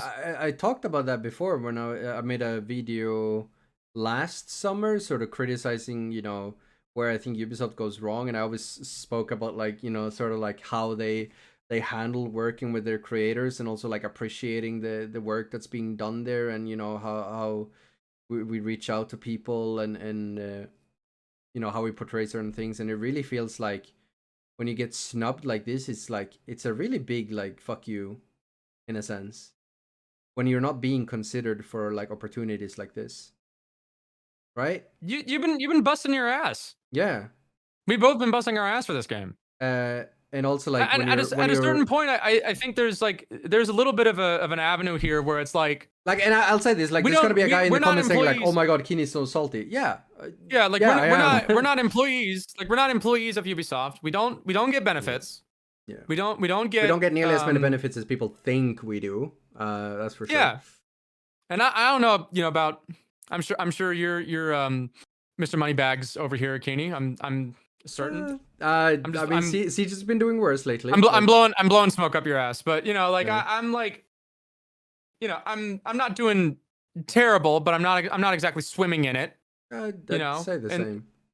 Yeah, and there's like components of it where I'm just sort of like, okay, I gotta think a little pragmatically here, man. Because what we're doing, a lot of the time, essentially comes down to marketing. Yeah. Without any of the benefits of working on the marketing team. Yeah. Yeah. No guaranteed salary. No health insurance, right? In my case. No clue if you're gonna get invited to cover the biggest potential update. It's like Harry Potter. I gotta wait on an owl to come through the window from Ubisoft, and then if I get chosen, I get chosen. Oh, I'm back. Yeah, I'm still in the club. It's like what? And it's also like you feeling like your critique is just being like avoided, like just seeing how like they handled the way we talked about Quick Match 2.0. It's just infuriating, right?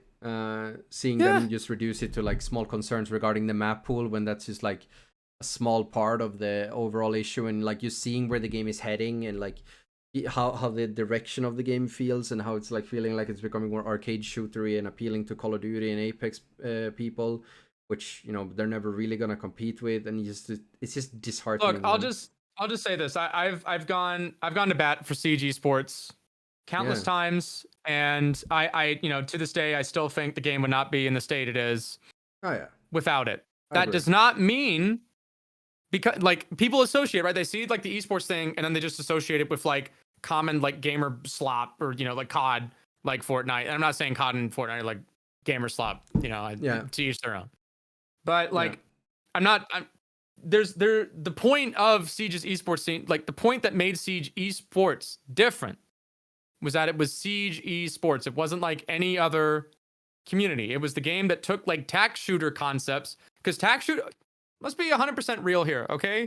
2015, 2014 era-ish, like this era of previous generation Xbox, like I'm talking original Xbox, like SOCOM, stuff like that, like dad shooters, like that stuff was dead. That stuff was gone, right? PC revitalized that. Yeah.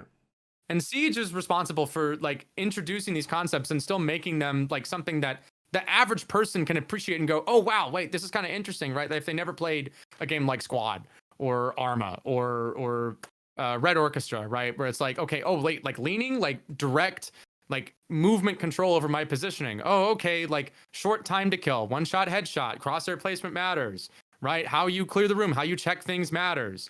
Doing everything ahead of time, getting information, getting out of plant. Like this is all stuff that we thought was just for like weird boomers who like bought books like this. right? Who like work at the, work at like an embassy or something. Like this was a, you know, this was a game that had that niche, and then it became something that everybody else could kind of appreciate. I know that it wasn't Rainbow Six Patriots. I'm making, the video I'm working on kind of talks about how that whole thing shook out and got canceled. I know that it wasn't, what a lot of people wanted it to be. That doesn't mean that I think the game should just get sent out in the back to just get bang, and then like, okay, whatever, like, we gave it our best shot, and it's like, who cares? It was a good try. Like, I don't think there's a reason for this game to just go like, it'd be silly, it'd be a waste. Yeah. That's where I stand with it. I'm not saying that's gonna happen. Again, year 9 I could eat crow. I just don't think that with the current situation with cheating thing is like, dude, that something's gotta happen. Like, I'm not saying that it's easy. I'm not saying that I know the solution to it. I'm not in game development. I don't know engineering. I've done a lot of research on anti-cheat for different videos talking about the topic. It's very, very complex. I think that there are, frankly, a lot of people that are working in the anti-cheat department at Ubisoft right now that are just like, they're like the guy from they're like the guy from Coraline, like the meme at the computer where he's just like that. I'm sure there's plenty of guys, clocking in and clocking out that are at that point right now. So if that's the case, then corporate needs to give them the resources to handle the problem better. Yeah. Or else your only live service game that has any reasonable marketability or any reasonable potential value moving forward, I just don't think it's going to last very long, because what is the product we're selling? The multiplayer. Yeah. If we can't play the freaking multiplayer, what's the point? And also just, I mean, it boils down to like, are we delivering on the expectations? When someone looks up Siege on Steam, they see the trailer, they read, a tactical shooter, where you have to use your brain to, evolve strategies and stuff, and then you play the game, you spawn in, you die to a dock spawn peeking, next round you die to an Oryx running out, then you're on defense, you start putting up your things, you don't have time to do anything, your teammates aren't putting up walls, there's an Ash rushing in within the first 30 seconds and killing you. Are we really delivering on the expectations that the players have? It's just a weird vibe. This season is just a weird vibe. It's like, I feel like the players like the players don't like playing the game. But it's like Tyler 1. It's like the Tyler 1 clip. It's just like, I'm addicted, so I can't quit. Yes, it's like literally that. But the players don't like playing. The devs, the devs roll out changes, and then they put out. It feels like a guy, they'll like put it out, and they got like a dartboard. They throw a couple of darts at some things. Yeah. They drag a cigarette. I mean, it is funny how we looked at the G36. We thought it had the yeah, and they just kind of like clock in. The devs it feels like they're overworked. They don't like the community because the community doesn't like them. Yeah, and then the esports scene is mad because they're like, why they take away frag grenade? Why they change frag grenades? Nerf Tuberal and nerf. So it's like everyone is like, and everyone's just yapping at each other. Everybody's mad. And it's like, do we even like? It's also so ironic because like the season is called Deep Freeze, and like I feel like I just want to go into hibernation and wait for the next season to get announced. Everyone just feels so angry with each other, It's just like, maybe it's the internet. Maybe it's like, I hate that I'm mad about something that I love, something that is giving me a job, something that is giving me a purpose. And I hate it. I don't want to be mad about it. I moved out to Texas. I moved out to, halfway across the country just to, keep doing it. Yeah, fuck and, yeah. And now I'm just kind of like, okay. Well, I'm glad I did it. Yeah. But at the same time, I call it, like my other channel ambitions and all that other stuff. Like that's a fire escape, right? It's not necessarily like I don't want to have to use the fire escape. But you should have a fire escape, right? Like you don't want to use the fire extinguisher, but you should have a fire extinguisher, And that's kind of where I'm at with Siege. It's like, I'm not saying it's going to die tomorrow, but like, gosh, I'm just like, I'm looking at stuff and I'm just like, dude, what? It doesn't feel good. What's going on? Yeah. It's worrying and I hate it. I want Siege to do well at the end of the day. And by the way, anybody who's watching, guys, like it's not just me and Keeney yapping. You know, I take it. I mean, look at it with a like grain of this. salt. I've always been called like Ubisoft's bootlicker and shit for years, right? And I've defended a lot of odd changes. I'm an esports simp. Yeah, I'm a corpo esports simp. I love corpos. I love corpos so much because I think that grassroots gaming should have a blah. Anyway. Yeah. But yeah, no, like yeah. Yeah, and it's like, and I'm getting kind of like, what the heck's going on? Yeah, I mean that's really it, right? Like it don't feel good right now. I'm tired, boss. I'm tired, boss. Yeah, no, like this is a sentiment that's just sort of like everybody. I can't speak for everyone, but you have conversations at the bar, you have conversations at lunch, and it's just sort of like everyone just kind of looks around. They're just like, yeah, people ask like, oh, how are you doing? I'm doing okay. yeah, I don't know, and it sucks because like there's a lot of people in the scene that I think like I would like for them to continue to have a career in it. Yeah. But gaming's just there's just a lot going on. I agree. And I just like, that's why I kind of had to take a break too. I was also just like, you know what? I don't, because I remember trying to get people into Siege like way back in the day, and there was a thread there. Like one of my friends from college. No. There was one of my friends from. What's up? No, it just reminds me. I mean, I'll let you finish. But I was playing. Yeah. Do you remember Dark Liberator? Yeah. Yeah, I brought him. He went more in like the tack shooter route. Yeah, he plays a lot of Arma nowadays. But I brought him in the other day. I was like, hey, yo. But the game used to have that overlap. Yeah, but give me a second. I brought him in to play some Siege the other day. I was like, yo, let's catch up. Let's play some Siege. And we played one game. It was pretty good. And the next game, we just run into like a bunch of kids that are stream sniping and just being overall dicks. And like, I swear to God, after the second game that they Q sniped us into, Dark, like I had never seen him like that before. I have never seen Dark be like distraught. Like he was just like, yeah, you know what, that kind of killed my vibe, and he went and played something else. And I just like, that really like set into me how bad it was, because I had never, like, Dark is like one of the most cheerful guys that I've ever played Siege with, and he usually always brings good vibes and he just memes it up, and like I could tell how sad he was. And he doesn't even play Siege anymore. Like cheaters are killing the vibe. Like I have one moment where it was 4 ranked games, and you can understand like when you're, some people it's like I understand if you play 4 ranked games and it's frustrating. Like I've just wasted like 2.5 hours of my time. Yeah. When I have the luxury of playing the luxury in certain aspects of playing the game like a job, but it goes both ways, right? Like it's a double-edged sword, because if I'm playing the game and then I have 4 games of cheaters or even 3, right? That's like 2 hours of my time. That's just like I've just wasted 2 hours out of my workday just dealing with nonsense. And it's like, okay, dude, that's great. That's cool. Yeah. Awesome. Thanks. It also comes down like, to what? Hello? Right? Like you're doing this for a job, you are expected to, actually, maybe you either work on a video or you stream for like 6 to 8 hours a day, and it's like, that's tough. I stopped streaming. I was trying. I had a couple of moments where I was just like, okay, it's charm time, baby, let's do it. And now I'm just like, dude, what am I gonna? I'm gonna play against Q snipers. I'm gonna play against stream snipers, cheaters. You're gonna play against Solus. And then if I play Solus, and then if I play against cheaters, then I'm gonna be in a crappy mood the next game. And then if we do get into a legitimate game, I'm gonna be in a crappy mood going into that. And then I'll probably play like crap. But those, and then if I play like crap, then I'll get mad. Yeah, and then it's like those few games in between where you play against another 5 stack that genuinely plays Siege. Oh my God, it's better than 6. Holy shit. God damn. Like I had a game this season where we were playing ranked, we got into labs, and the enemy team actually knew how to play labs. We ended up losing it, but it was one of the most enjoyable games of Siege I've had this season. Because like it was 5 people versus 5 people. Everyone knew what the fuck they were doing. People were actually stratting, no TDM meta bullshit. Like it was a genuine Siege. It was a good fucking time, even though we lost. Yeah, and you can get that from a good 10-man server sometimes. And it's that's probably the best way. Like if you truly want to enjoy Siege at the moment, like play 10 mans.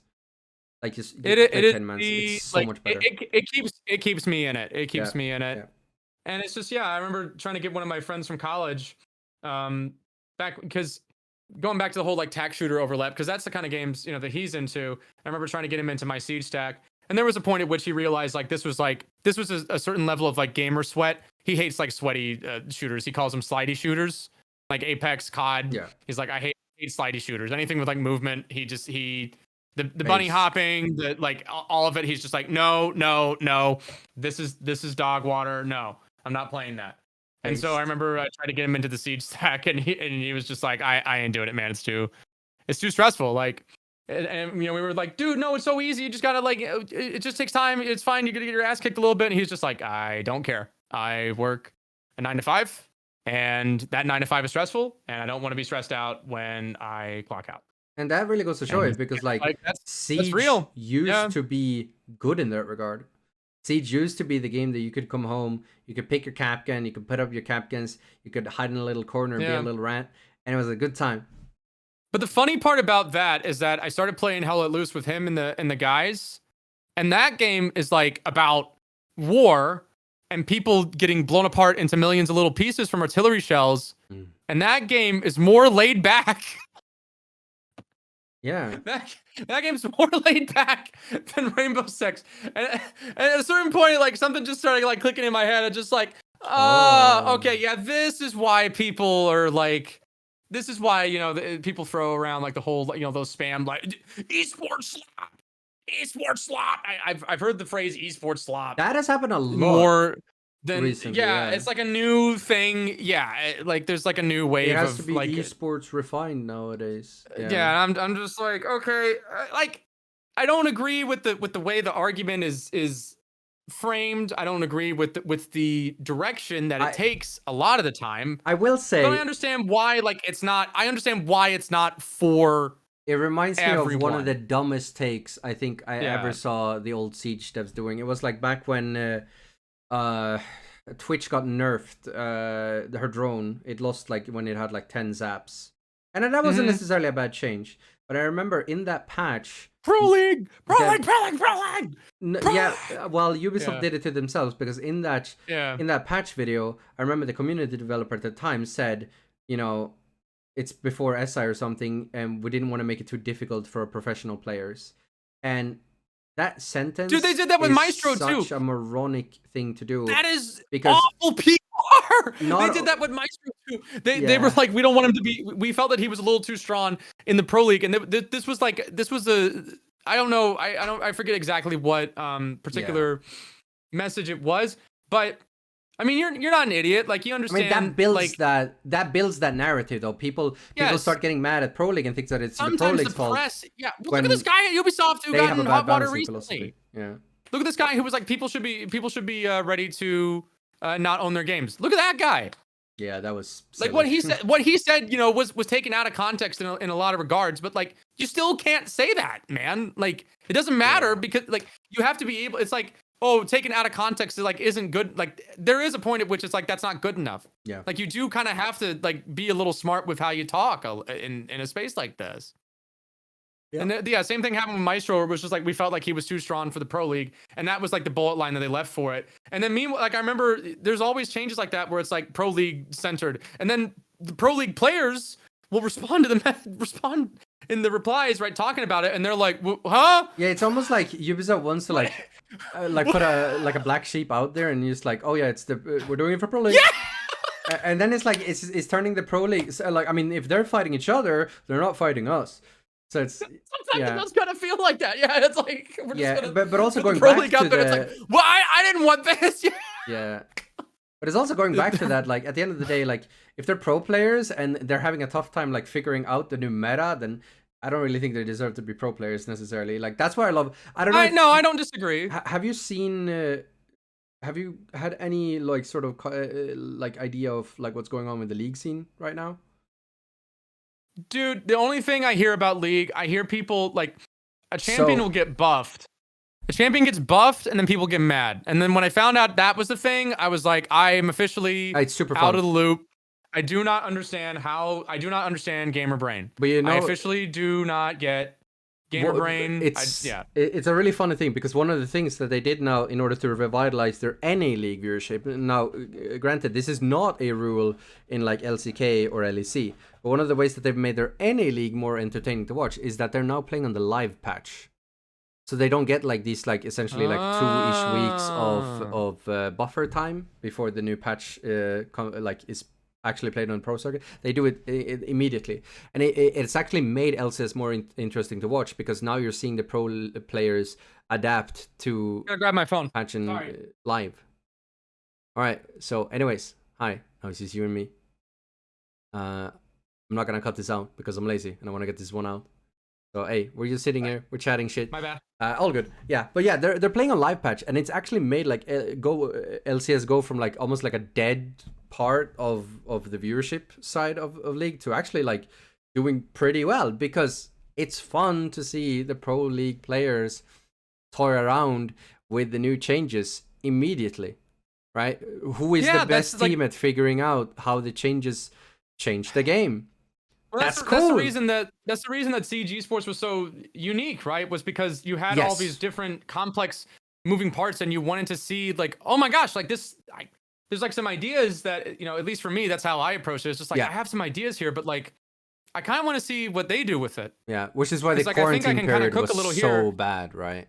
Yeah. I'm happy they removed it. That was one of the better changes they made for the esports side of Siege. I agree, 100%. But now it also feels like they're being too careful with balance changes, and like I just wish they went a little bit more crazy sometimes.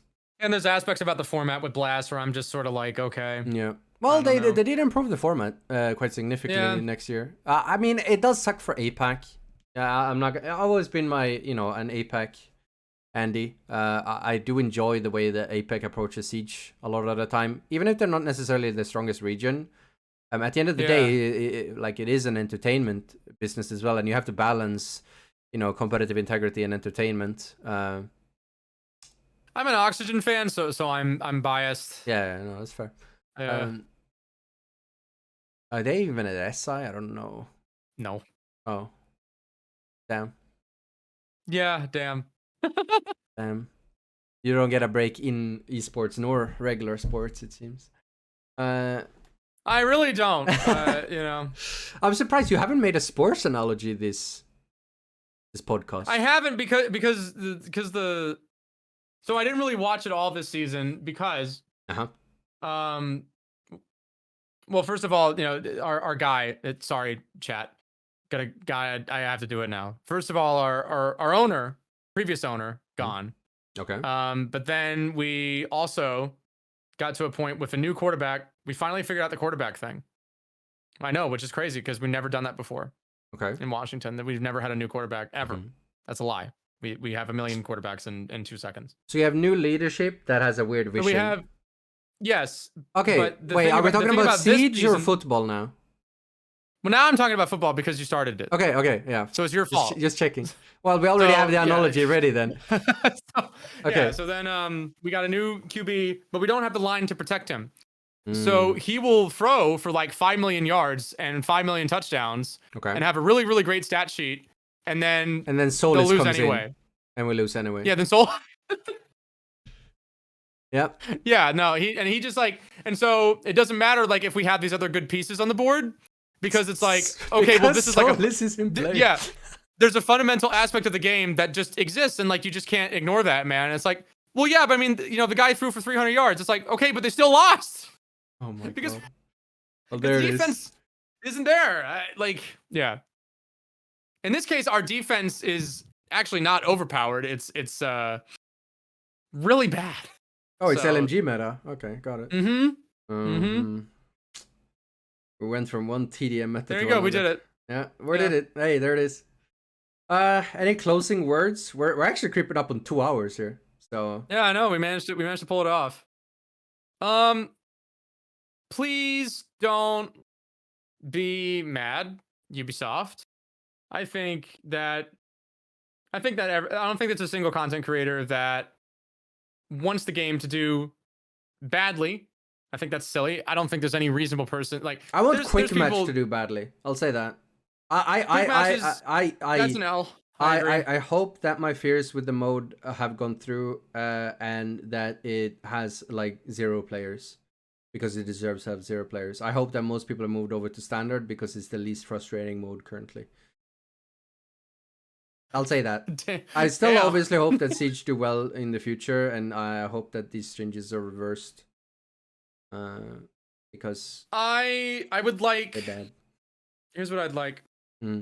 First of all, I'd like to go in a time machine and then stop the creation of Rainbow Six Extraction. And then. Oh God.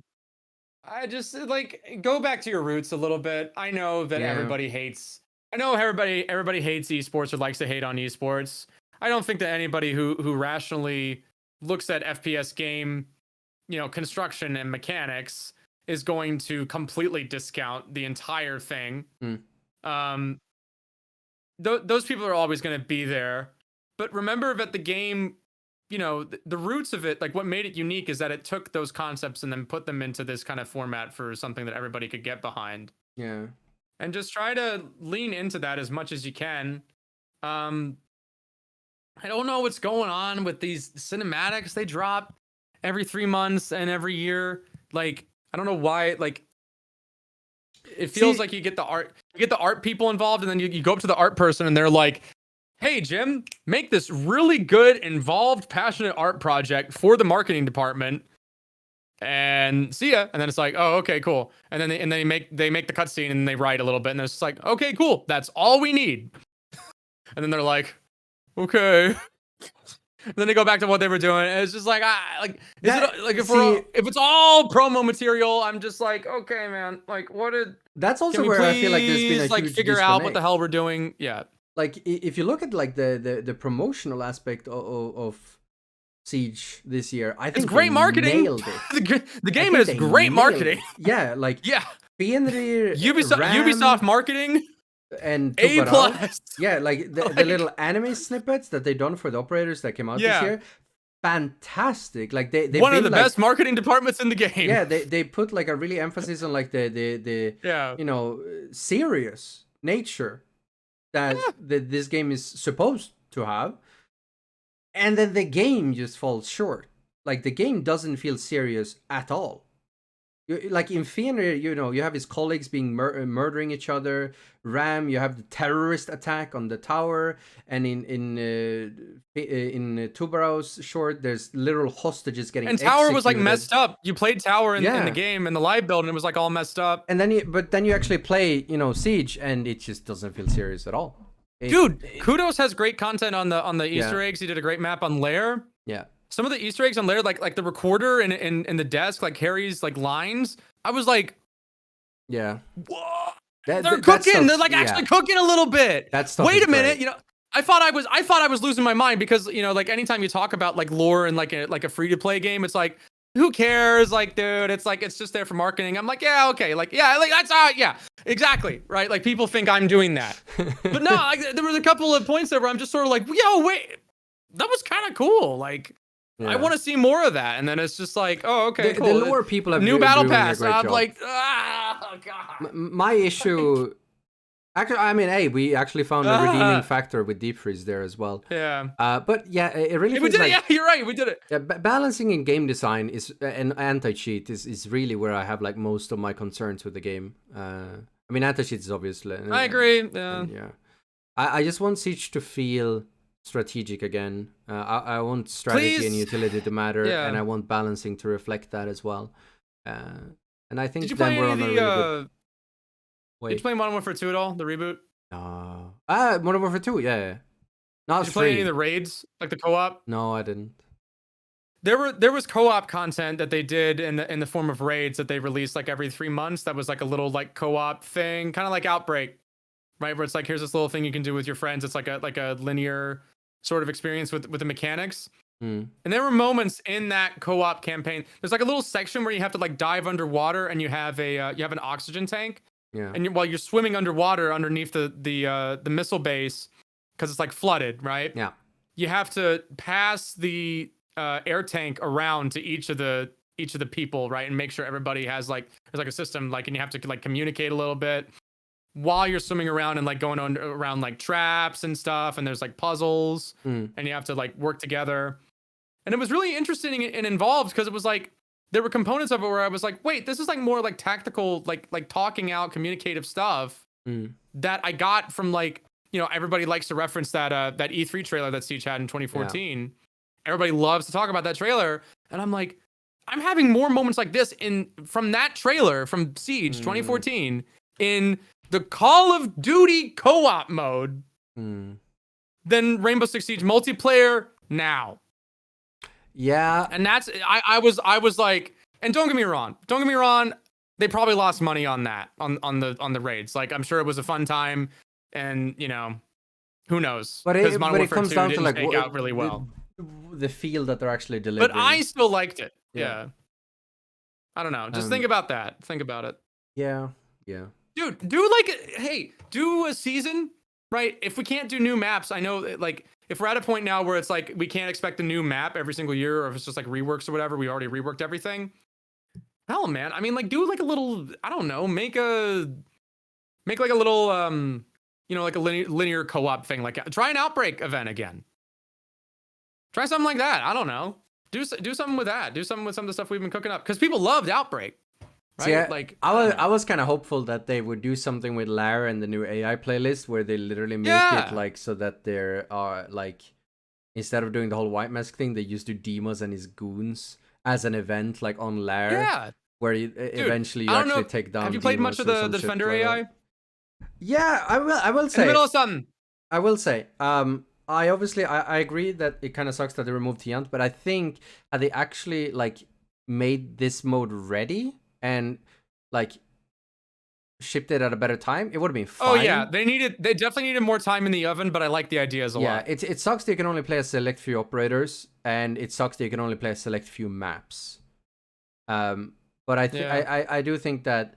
But that also like reflects a lot of my issues lately, where it feels like a lot of things are undercooked and they're being shipped anyways. Yeah. Like Quick Match 2.0 was that one is both undercooked and just a bad idea to begin with. But the AI playlist isn't necessarily a bad idea. I think it's actually quite good. It's just it's not ready to be shipped yet. I don't think that one. Yeah, but like I agree. And that happens a lot lately. And that's more QA that needs to happen with Ubisoft, and I don't know how that stuff happens. Yeah. But I do like the thread there with the Defender AI, where it's like, we are kind of getting to a point with machine learning and algo stuff where it's like we can make pretty freaking smart robots, man. At least in a video game context, right? Yeah. And so I don't know. You could get into some interesting aspects there with like a PvE kind of experience, because the previous problem, right, was always like, okay, well, you have to make the environment compelling enough for it to be like fun and interesting because the AI is AI, right? But now it's like, okay, we can kind of, you know, I saw like one of my buddies, like he got ran out on like the garage, like impact run out from Garage on Clubhouse, like peeking him on the roof. Yeah. With like an impact run out. That's a bot. The Valk AI is cracked. I was like, yo, that's all right. Wait a minute. That's kind of neat. That's really interesting. Yeah. Imagine if you could like play more. Imagine if you could get like real matrixy with it. You could like play against your ghost, you know? Yeah, yeah. And you play against like an AI clone of you. We could have like a Groundhog Day where if you die, you restart and you have to replay the same thing again. That could actually be kind of wild. Yeah, I don't know. Just like do something. It's cool. Like, honestly, like when it's finished, it's gonna be quite cool. I'll give them that. But it definitely felt like it was too early to take out T-Hunt for it. If we can't fix the cheaters, can we at least like have an action plan like outside of the multiplayer? I don't know. That's where I stand. All right. Well, I think we should round it out there. Any closing words? Couch Co-op, my second channel. Oh. Rainbow Six retrospective video dropping there for those who are interested. Very nice. All right. Well, thank you, Gregor. Thank you, Keeney. All right, and thank you all for watching. Make sure you slap a like and subscribe to the podcast channel. We appreciate you. All right, yeah, hearts, emojis. Yes. All right. Bye. Bye.